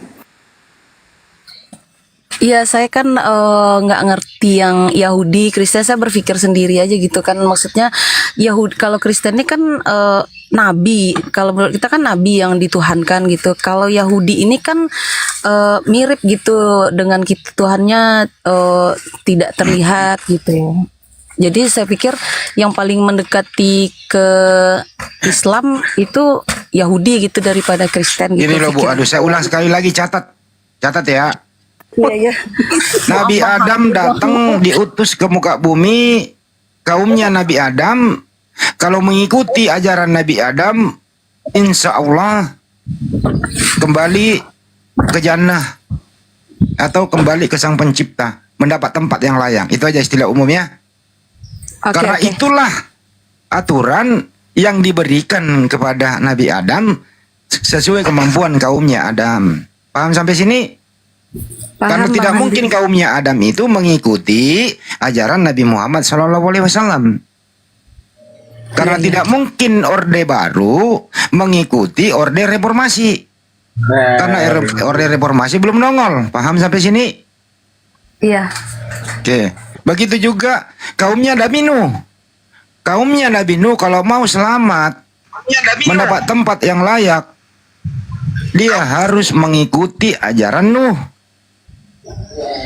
sesuai kemampuan kaumnya Nuh, sampai ke Nabi Daud, sampai ke Nabi Musa, sampai ke Nabi Isa alaihissalam. Jadi kaumnya Nabi Isa waktu itu mengikuti ajaran Nabi Isa alaihissalam dengan syariat-syariatnya.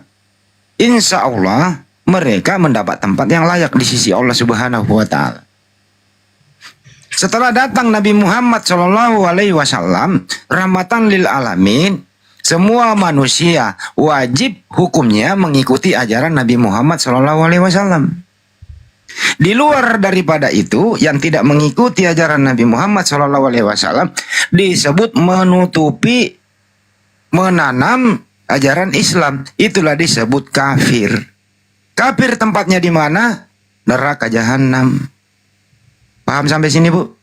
Oh ya, paham. Terima kasih. Ini baru paham pas yang itu, berarti dari Adam itu setiap hukumnya itu udah beda-beda, setiap Baru itu paham harus ya. diikuti gitu ya kan? Iya, paham. Makasih banyak Bang Andi. Siap. Ya udah, makasih banyak Bang Andi. Assalamualaikum. Waalaikumsalam. Waalaikumsalam warahmatullahi wabarakatuh.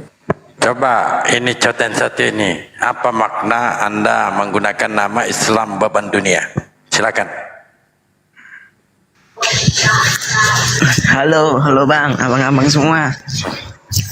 Ya, halo. Assalamualaikum. Silakan. Apa Jawab bebannya? Jawab dong salam gue. Assalamualaikum. Waalaikumsalam. Iya. Ini apa nih? Maksudnya apa tadi Bang? Anda menggunakan nama Islam beban dunia. Betul. Saya akan benarkan itu Pak. Beban bagi orang-orang Kristen yang mau melegalkan pernikahan wowok dengan wowok. Beban. Maka pendeta Indonesia pun mengatakan, untung kami berada di tempat mayoritas Islam di Indonesia. Sehingga ajaran-ajaran tusbol itu tidak bisa menyebar luas. Itu bebannya. Faktanya begitu Bang, faktanya begitu. Mau tak tunjukkan data-datanya? Hah? Oh itu bebannya. Gini Bang, Indonesia merdeka karena siapa? Apa? Indonesia merdeka karena siapa? Karena Islam. Karena Islam. Allahu Akbar. Karena Islam. Apa peran Tuhan Anda kemerdekaan Indonesia? Coba tunjukkan. Gini, Indonesia merdeka karena siapa? Dan siapa yang menjajah Indonesia pada saat itu? Indonesia siapa? merdeka karena siapa? Karena Islam. Negara apa? Karena negara apa? Islam. Negara Indonesia sendiri. Itu karena Amerika gitu. Apa? Ya, siapa yang menjajah Indonesia? Coba siapa yang menjajah Indonesia? Saya tanya kau. Kalau kamu tidak jawab, saya turunkan kau. Siapa yang menjajah Indonesia? Jepang dan selama Belanda. 350 tahun. Siapa? Belanda. Belanda. Agama apa yang dibawa Belanda? Yang Kristen, kenapa? Alhamdulillah sudah akui. Gini maksudnya. Selesai. Perkara selesai sudah. Sudah dia jawab kan? Apalagi mau dialogkan? Tuh kan Bang Handi nggak percaya. Barusan ngomong itu tadi Bang Dalbo. Boleh nggak mereka nih ikut 17 Agustusan? Nggak boleh mereka. Selesai sudah. Perkara sidang ilahi sore hari ini selesai. Kalau saya sih boleh Bang Rukba, tapi kalau mereka mengatakan cuma jadi beban, tiang. kalau mengatakan Islam ini beban, betul beban bagi Kristen beban. Karena untuk menjadikan manusia menyembah pagan itu terhalangi. Itu yang namanya beban. Betul. Itu pertama. Dan kedua, mengajarkan pernikahan wowo dengan wowo itu terhalangi lagi. Itu yang dikatakan beban. Saya akui itu memang Islam ini beban bagi orang-orang kafir. Selesai. Simpel, sampai begitu simpel jawabannya. Iya. Coba kalau kita mengarah pengajaran Yesus, ada nggak Yesus mengajarkan menyembah tiga Tuhan? Kan tidak ada. Selesai, lanjut Bang Andi. Taruh dulu nih, masih banyak sih yang aku respon kan teman-teman semua ya. Karena kita sedang menggalang dana, meningkatkan kita kepada para mualaf. Artinya apa? Saya banyak sekali mendapatkan respon positif daripada saudara-saudara kita untuk memberikan sedikit atau dengan ikhlas memberikan bantuan kepada mualaf. Untuk itu kami masih buka di Makassar Mualaf Center Indonesia di Bank BTN di rekening 401 ditambah 3.000 ditambah 171 ditambah 73. Makassar Mualaf Center Indonesia dikomandoi langsung oleh Zulkifli Abbas oleh Bang Juma. Insya Allah amanah yang Anda berikan kepada kami, ya kami tentu juga amanah atau memegang teguh bahwa memang ini adalah hak para mualaf dan hak perjuangan kita semua. Terima kasih kepada Bapak Erwin S. Lubis yang telah memberikan sebagian rezekinya kepada para mualaf. Itu saya sibuk banget nih Bang Dalbo, gitu ya. Jadi saya harus, tentu kalau orang WA kepada saya sebagai humas, saya harus, siapapun dia, saya tentu akan respon. Tapi tolong teman-teman jangan telepon-telepon juga terus menerus, kan terganggu juga gitu. Kira-kira gitu. Lanjut Bang Dalbo. Siap. Emosi itu Islam, beban dunia, emosi dia.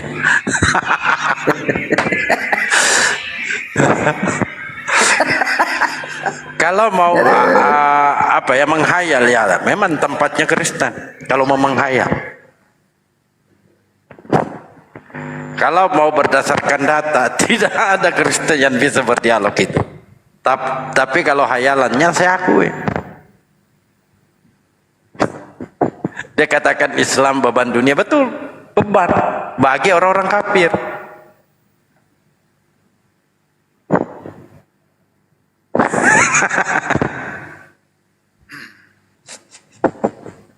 Nangis dia di bawah.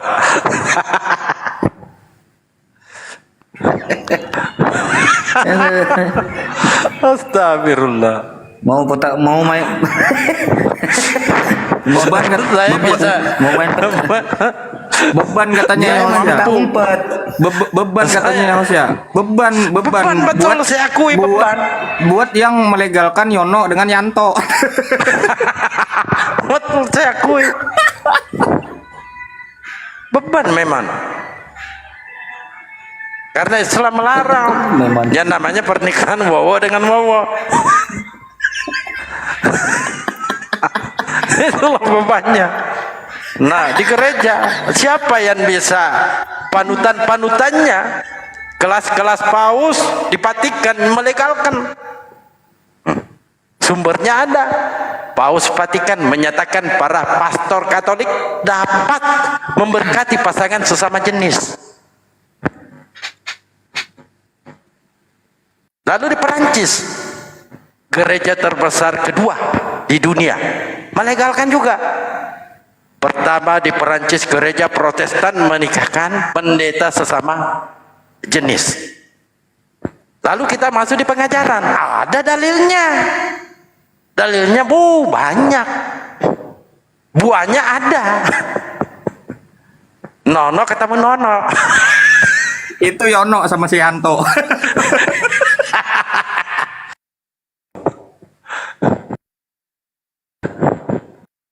Itu gini Bang Dalbo, itu kan dapat inspirasi di ayat berapa lupa kayak.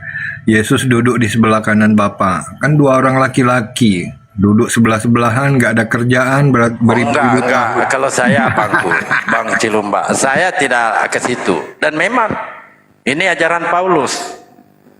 Saya menggunakan pernyataan-pernyataan Paulus itu sendiri. Mulai dari di Roma, di Ibrani, 1 Korintus, dan seterusnya, banyak itu. Bahkan Pak Paulus mengatakan Allah itu bodoh, Allah itu lemah. Saya tidak menggunakan double L ya,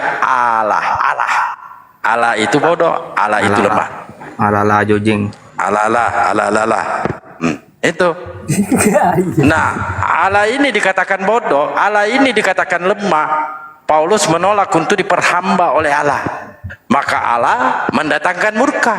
Roma 1:26-27. Wewe dengan wewe, wowo dengan wowo. Apa yang tertulis di situ? Karena itu Allah menyerahkan mereka kepada hawa nafsu yang memalukan. Bahkan dengan judul perikop di ayat lain, nasihat untuk pencasilat. Oh bukan, pencabulan. Itu judul perikopnya di 1 Korintus 6:12. Nah dibuktikan apa buahnya? Cuma ada Bang Suma, ada Bang Hande. Seandainya kamu panjang umur kau. Seandainya tidak ada beliau-beliau ini, panjang nafas mereka. Tunjukkan semua ajaran-ajaran wowo dengan wowo. Seandainya cuma kami lengkap bertiga, dengan buah-buahnya. Cuma 3 kita ini. Bang Beni, Bang Dalbo. Selesai kayak burut itu. Burut tadi, kayak burut tadi Bang Bayu. Kalau ndak ada guru ndak Zuma, kalau nggak ada Bang Dahandi, udah ayo kejang-kejang dia.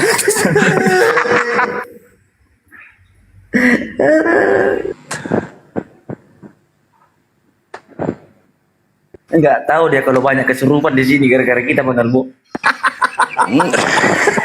Ini saya kan mengambil bukan kesimpulan dari dasar pengajaran. Lalu apa respon petinggi-petinggi Kristen? Mereka itu memberkati. Paus Vatikan memberkati. Kedua, pendeta memberkati juga. Jadi di mana lagi kita mau bersandar? Kita mau membantah mereka yang kelas-kelas paus dengan kelas jemaat, hanya bermodalkan pokoknya Yesus Tuhan. Apa data antitesis Anda mampu bantah itu apa? Oh ada tamu enggak? Wah Paul? Wapa, selamat sore. Ya, Bang. Ya sorry. Assalamualaikum. Oh Islam. Waalaikumsalam. Iya Bang, kalau boleh tahu, Ustadz Alif itu kan orang Lampung katanya. Nah, Lampungnya mana Bang ya? Saya juga orang Lampung Bang. Saya nggak tahu, memang beliau orang Lampung, tapi lampunya kemana ya? Maksudnya di Bandar Lampung, apa di Pesawaran, atau di Natal kan? Coba tanya Pak Bayu Bang, karena beliau adalah ponakannya. Oh. Silakan Pak Bayu. Kenapa dilempar kepada saya? Aduh, hati kayak saya ini. Begini Pak, bahwa Pak Ustadz Alif itu sering live, sering bersama-sama kayak seperti Bang Zuma, Bang Handi. Kali-kali naik aja Bang. Oh iya Bang, siap-siap. Ya. Ada yang taping di bawah Kalianda katanya. Kalianda? Masa ya Kalianda? Oh. Itu Mbak Bulan itu typing Kalianda katanya Pak. Bang Bulan Makanya 21. Bang, kalau langsung Raja nanya ke Basa, orangnya kan. Raja Basa, oh Raja Basa. Ya. Ustadz Alif. Itu ada di roomnya inspirasi katanya sekarang. Kenalan aja. Ya Bang, ya. Oke Bang, terima kasih infonya. Sehat selalu. Siap Bang. Iya Bang, ya. Bang, terima kasih ya, mau turun. Salam buat Ya, Bang Bang. Zuma. Assalamualaikum Bang Zuma. Waalaikumsalam. Waalaikumsalam warahmatullahi wabarakatuh. Ya Bang, mau turun. Bang Dalbo ini Apalagi saya. Itu Ben, silakan Ben, disapa tamunya Ben. Oh iya. Ini ada nama belakang saya ini. Selamat sore Pak Pian. Siapa tahu kakakmu. Oh iya juga ya. Jangan dia saudara kembar saya ini Pak Pian. Selamat sore. Sore. Ada apa, Pak? Iya, ada yang bisa dibanting? Halo Pak Pian. Ya, halo. Selamat sore Pak. Ya, sore, Pak.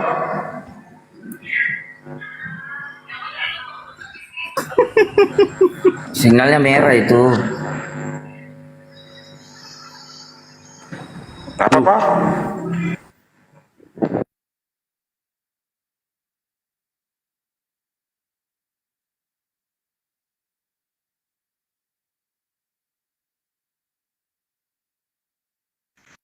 Dari tadi saya belum pernah gas Oten ini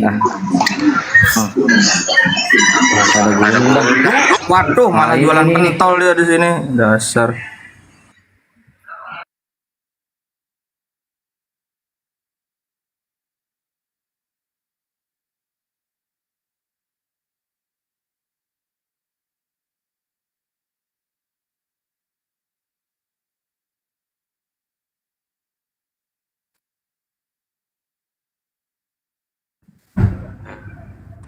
Kenapa sih ini Oten-Oten ini sukanya yang halu-halu ya, menggunakan nama-nama Sumat atau Edis?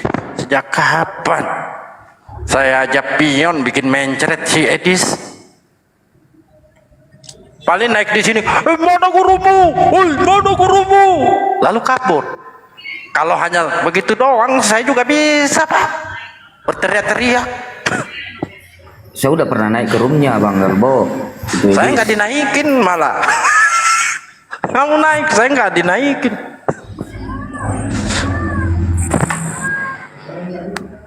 DS 77. Waalaikumsalam. DS 77. Selamat malam. DS.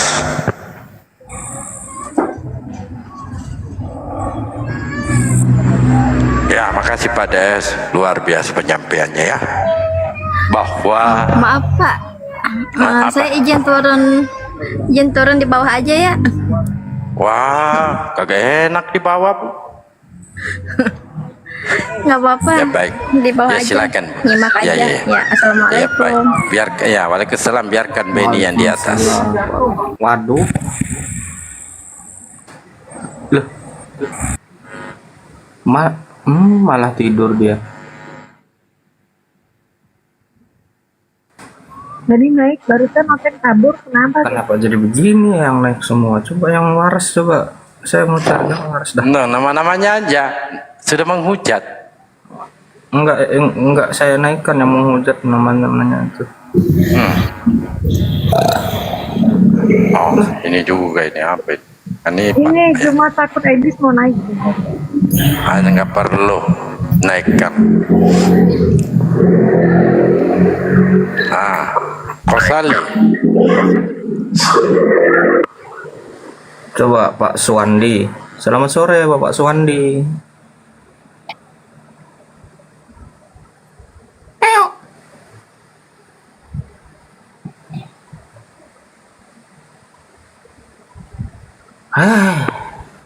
Capek deh. Ya Pak Suwandi, selamat sore Pak Suwandi. Horas le harap Horas.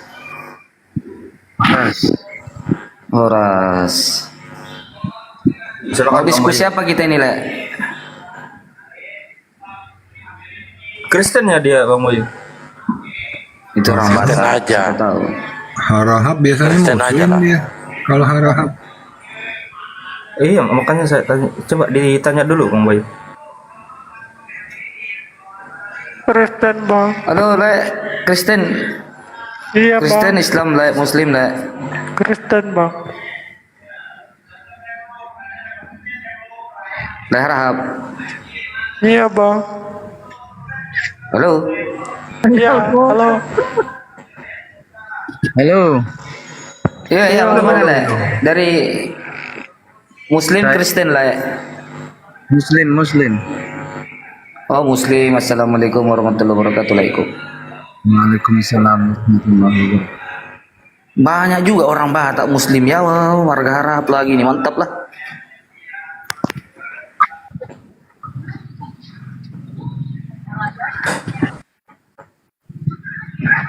Ini pada kemana nih hotel ini? Ada yang mau disampaikan, Le? Ya, saya nyimak aja ya di bawah ya. Oh, lo. Iya, Om. Oke, terima kasih. Assalamualaikum. Waalaikumsalam warahmatullahi wabarakatuh. Silakan hotel naik. Kita berjoget.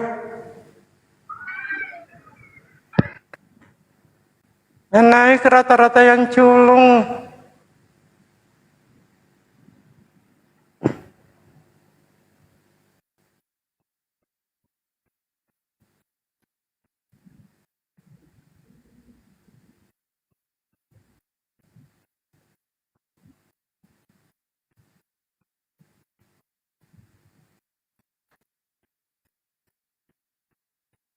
Ben, kakakmu lu. Ben, kakakmu tuh. Selamat sore Pak Pian. Assalamualaikum.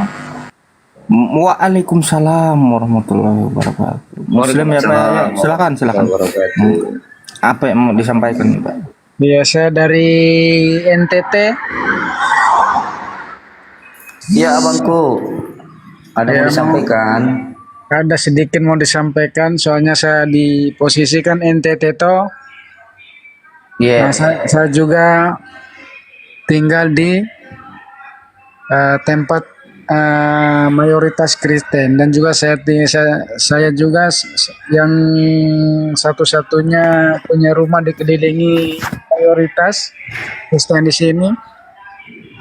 Kadang mau nanya, soalnya saya kan nggak bisa jawab juga. Kalau mereka nanya kan begini,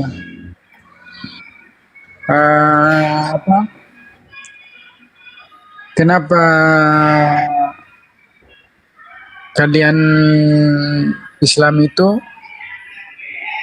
Tuhannya tidak ada kan? Tidak bilang begitu.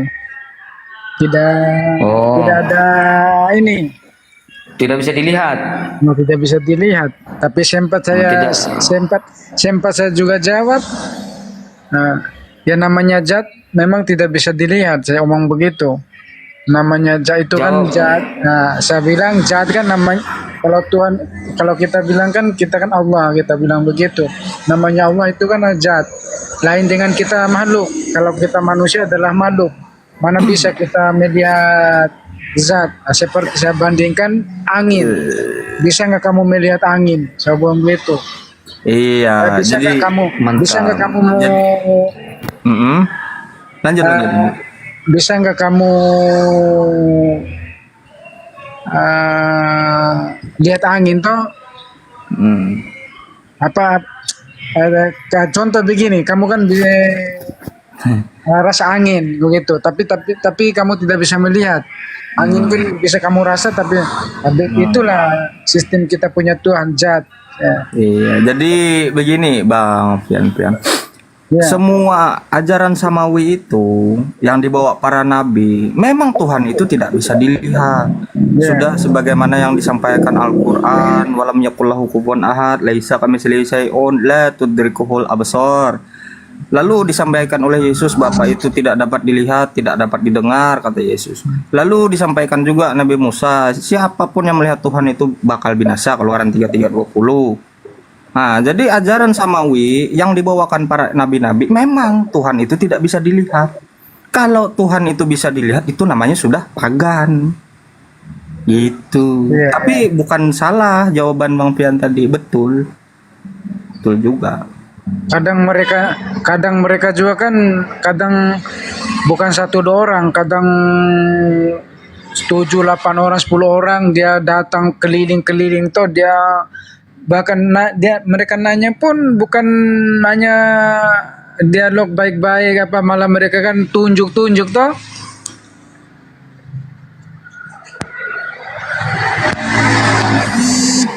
Tunjuk bagaimana? Mereka kan tuh Tunjuk macam bagaimana, Bang? macam saya ini kan duduk, macam kita duduk diskusi semacam di kalau bilang di balai-balai itu macam kalau balai-balai itu kalau macam ada baruga begitu. Iya, tahu. Mereka datang, mereka kan malah dia macam intimidasi gitu nah.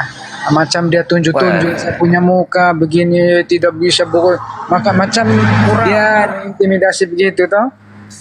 Kurang ajar itu. Kurang ajar namanya itu, Bang. Abang jangan mau tinggal diam. Makanya saya juga kalau saya sih kalau saya sih melawan. Gak boleh kayak gitu. Kan sampai saya bilang juga ya. Kalian juga kan Tuhannya di dinding itu mana boleh dia mencipta, mana boleh Tuhan di dinding, saya ngomong begitu. Begini bang ya, saranku Bang Fian, kalau lain kali kalau abang diperlakukan seperti itu, viralkan saja Bang. Ya, abang ambil HP, kalau ditunjuk-tunjuk, diintimidasi mengenai agama abang. Kalau saya pribadi saya melawan, tapi kalau abang ini viralkan aja, viralin aja Bang. Kurang ajar itu Bang. Dulu karena mereka juga kan begini, mereka juga ini yang semacam gini juga, mereka juga jengkel di saya. Kenapa dia jengkel? Saya juga di sini kan usaha atau ada jual kios gitu nah. Halo? Iya, minta pendapat dari Bunda aja kali ya, Bang Dalbo ya. Halo? Ini gimana ini saudara kita diperlakukan seperti itu ya? Saya juga kan dulu memang 2-3 tahun yang lalu memang mereka kan dendam. Karena kenapa mereka dendam? Karena ada sempat 2-3 orang saya mualafkan begitu.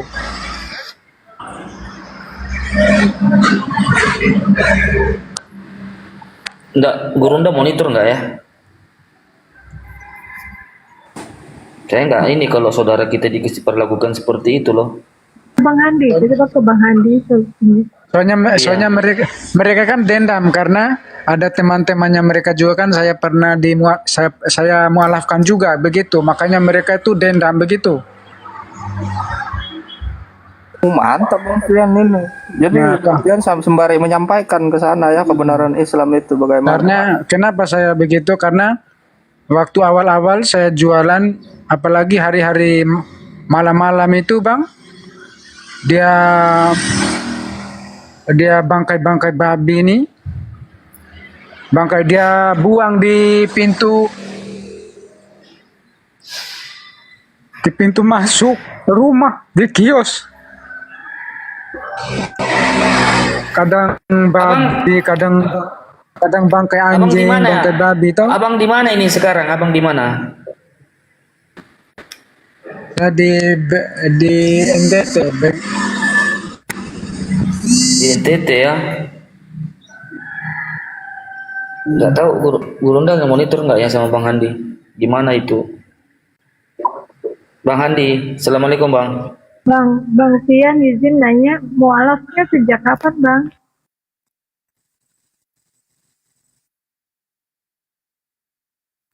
Bang Fian?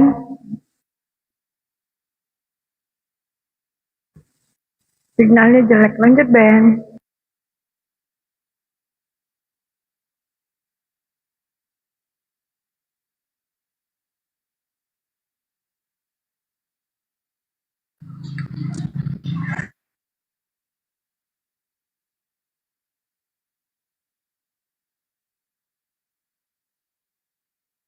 Kok diam semua Ben? Demi monitor.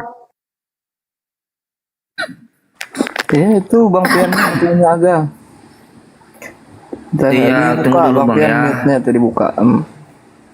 Kita tunggu dulu pendapat dari seperti Bang kakanda kita Bang, seperti Gurunda kita Bang Zuma, Bang Handi, ya. Turun dia. Mana ini? Itu turun atau gimana sih? Sinyalnya merah. Ada itu Bang Bayu.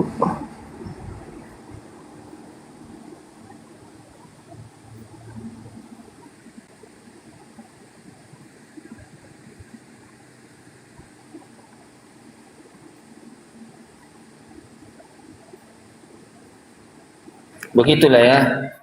Bagaimana seandainya mereka ini mayoritas ya di Indonesia ini? Gimana coba kira-kira? Ya kan? Bagaimana seandainya mereka ini mayoritas? Sedangkan minoritas aja, saudara kita seiman kita diperlakukan hal seperti itu, diintimidasi, bahkan seperti kotoran dibuang di tempatnya berusaha, kesian. Masih tersisa kayaknya Bang Bayu sifat-sifat penjajah itu. Masih nyangkut ya. Makanya suka mengintimidasi orang. Minoritas saja begitu coba.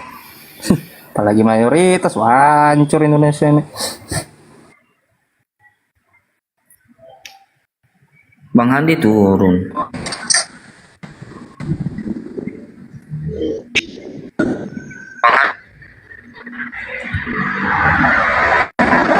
Jadi begini Bang Pian, begini, apapun nanti yang terjadi pada Abang, Waalaikumsalam warahmatullahi wabarakatuh. Apapun nanti yang terjadi Abang ini aja usahakan ada bukti yang Abang bisa pegang. Seperti rekam aja, videokan aja. Apalagi kalau Abang diintimidasi,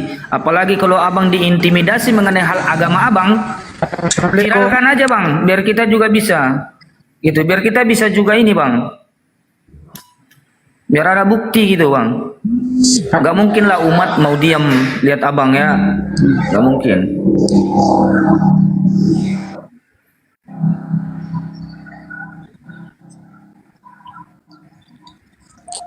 Halo Bang Pian, dengar? Ntar dulu Bang Irwansyah. Jaringan setengah mati. Oh, tapi dengar apa yang saya bilang ya. Iya. Rekam aja Bang. Apalagi kalau Abang itu. Tapi kalau udah. Kenapa? Tapi udah mending mereka satu minggu 2 minggu ini udah macam udah nggak ada lagi dia begitu toh. Malah saya pun mereka yang tunjuk caci maki hina saya, malah saya ketawa saja, malah saya orang tua pun dia punya orang tua pun yang apa, kalau dia datang belanja itu saya tetap diguna, kadang saya dia beli tomat di bahkan itu di uangnya begitu.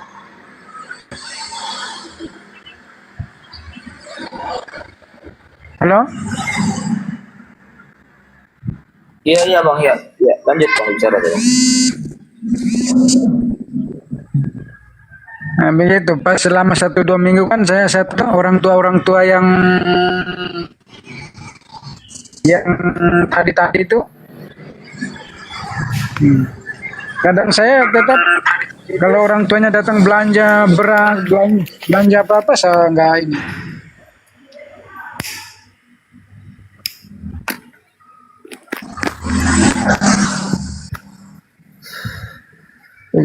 Bu Ronda belum selesai sholat kali itu.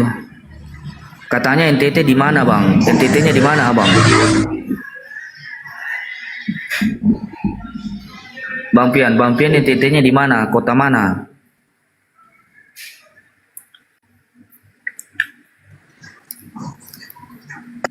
Susah jaringannya di situ mungkin.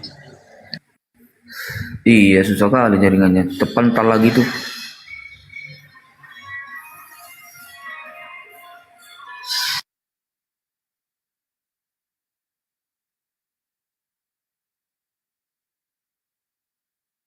Nggak ada di komutin yang naik ini Bang.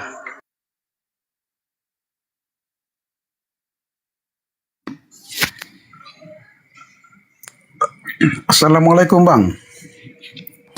Waalaikumsalam. Waalaikumsalam warahmatullahi wabarakatuh abangku. Ada mau disampaikan bang mengenai tadi? Gini gak Bang, aku kan aku sering monitor tentang Bang Zuma. Nah gini Bang, aku juga Muslim Bang. Oh iya, berarti Ya aku juga ini Muslim. Hanya maksudku gini Bang, di NTT aku nanya juga, dia Bang. tadi dia NTT di mana Bang gitu loh. Oh, Itulah jadi tadi bisa yang temenan beritanya, gitu. jaringannya Yang kayak jaringan gitu bang, itu dianya. persoalan gini Bang. Kalau saya tahu aku di NTT nggak ada Bang, nggak ada itu.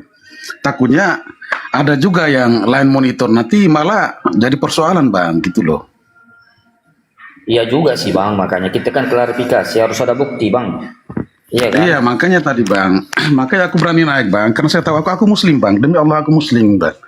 Hanya maksud aku takutnya ada teman-teman kita yang non Muslim Bang, dia monitor nanti akhirnya kita yang minoritas dia ada di NTT nanti jadi persoalan nanti Bang, gara-gara satu orang aja ngomong kayak gitu Bang, gitu loh. Betul juga. Makanya tadi saya bilang kalau ada abang bukti ya ini, kalau nggak ada bukti kan nggak bisa kita gitu bang. Diviralkan aja kalau ada Takutnya kayak itu gitu. udah Bang. Makanya aku nanya dia dari bawah tadi Bang, dia NTT mana Bang gitu loh. Sedangkan di NTT aku udah keliling semua Bang aku nih Bang.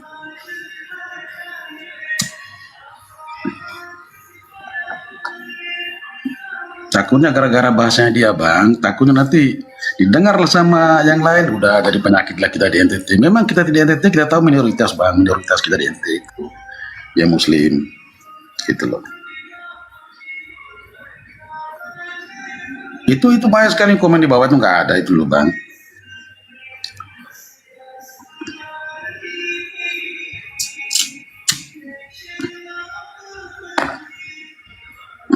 Makanya aku mau nanya dia tadi Bang, kalau aku di ND Bang, di ND Flores itu tempat kelahiran Bung Karno tuh Bang, tempat pembuangan Bung Karno itu.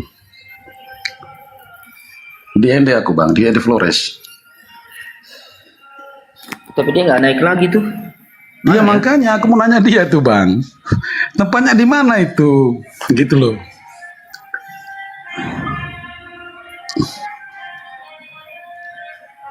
Karena kan kita kan umat muslim tidak pernah gegabah, ya kan? Iya Bang, benar Bang. Nggak pernah kita gegabah.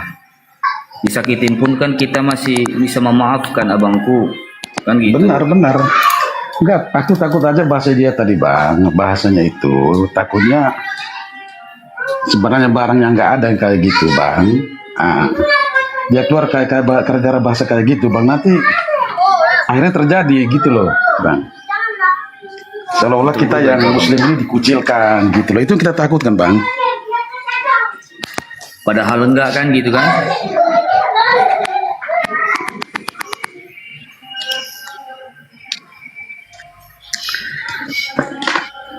Udah itu aja Bang ya. Terima kasih udah kasih komal nih Bang. Untuk kesempatan. Oke, assalamualaikum, sehat selalu Bang. Waalaikumsalam warahmatullahi wabarakatuh.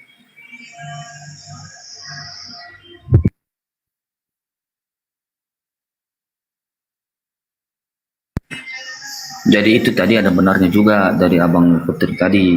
Kita harus klarifikasi dulu, benar apa enggak, ada bukti apa enggak kan gitu yang kita harus tahu supaya kita Iya, bisa betul. ini. Kalau ada tanggapan dari seperti Gurunda kita ya mau gimana kan itu kan nantilah. Ya lah, di fitnah pula dia nanti. Ujungnya provokasi nanti. Nah, jangan sampai juga fitnah kan gitu.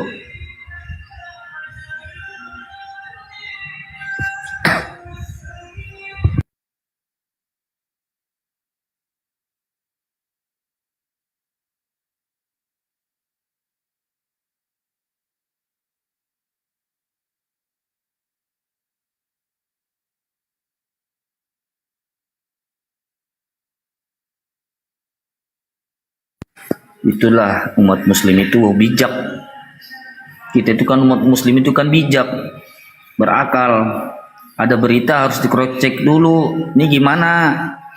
Sumbernya bagaimana? Benar apa enggak? Mana pernah kita itu umat muslim di Indonesia ini gegabah? Enggak pernah kan? Belum pernah terjadi kan?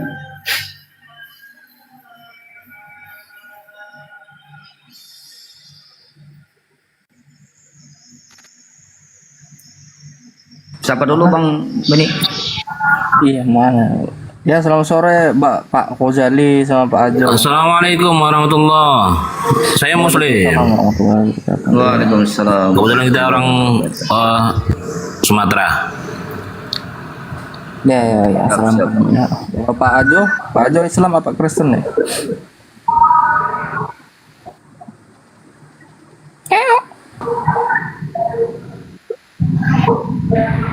Gimana Bang?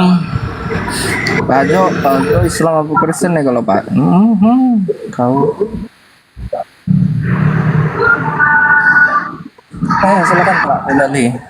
Apa Pak Bang Irwansyah tadi apa yang mau disampaikan?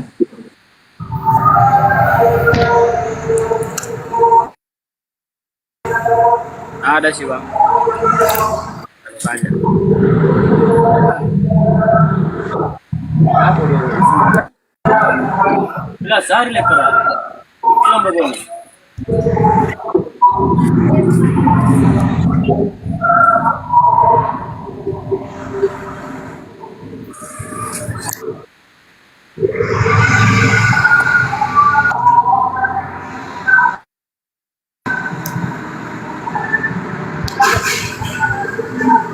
Bunda monitor tidak masih?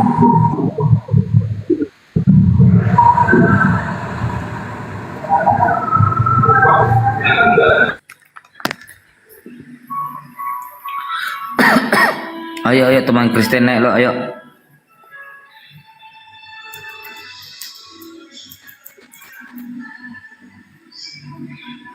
Halo Bang User.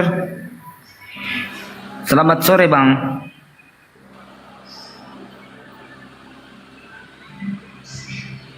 Halo Bang User. Ini gimana sih? 921. Capek dah.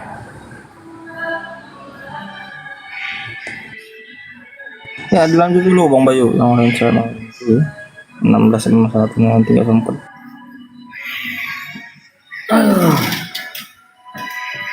Jadi itulah kita umat muslim itu, kan kita ini kan pinter-pinter, ada berita nggak segampang itu kan kitanya selama ini langsung ambil tindakan. Itulah kita umat muslim, kita harus tahu dulu kebenarannya bagaimana, ditanya-tanya dulu kejadiannya kapan, jangan sampai yang dia cerita 10 tahun yang lalu, ya kan?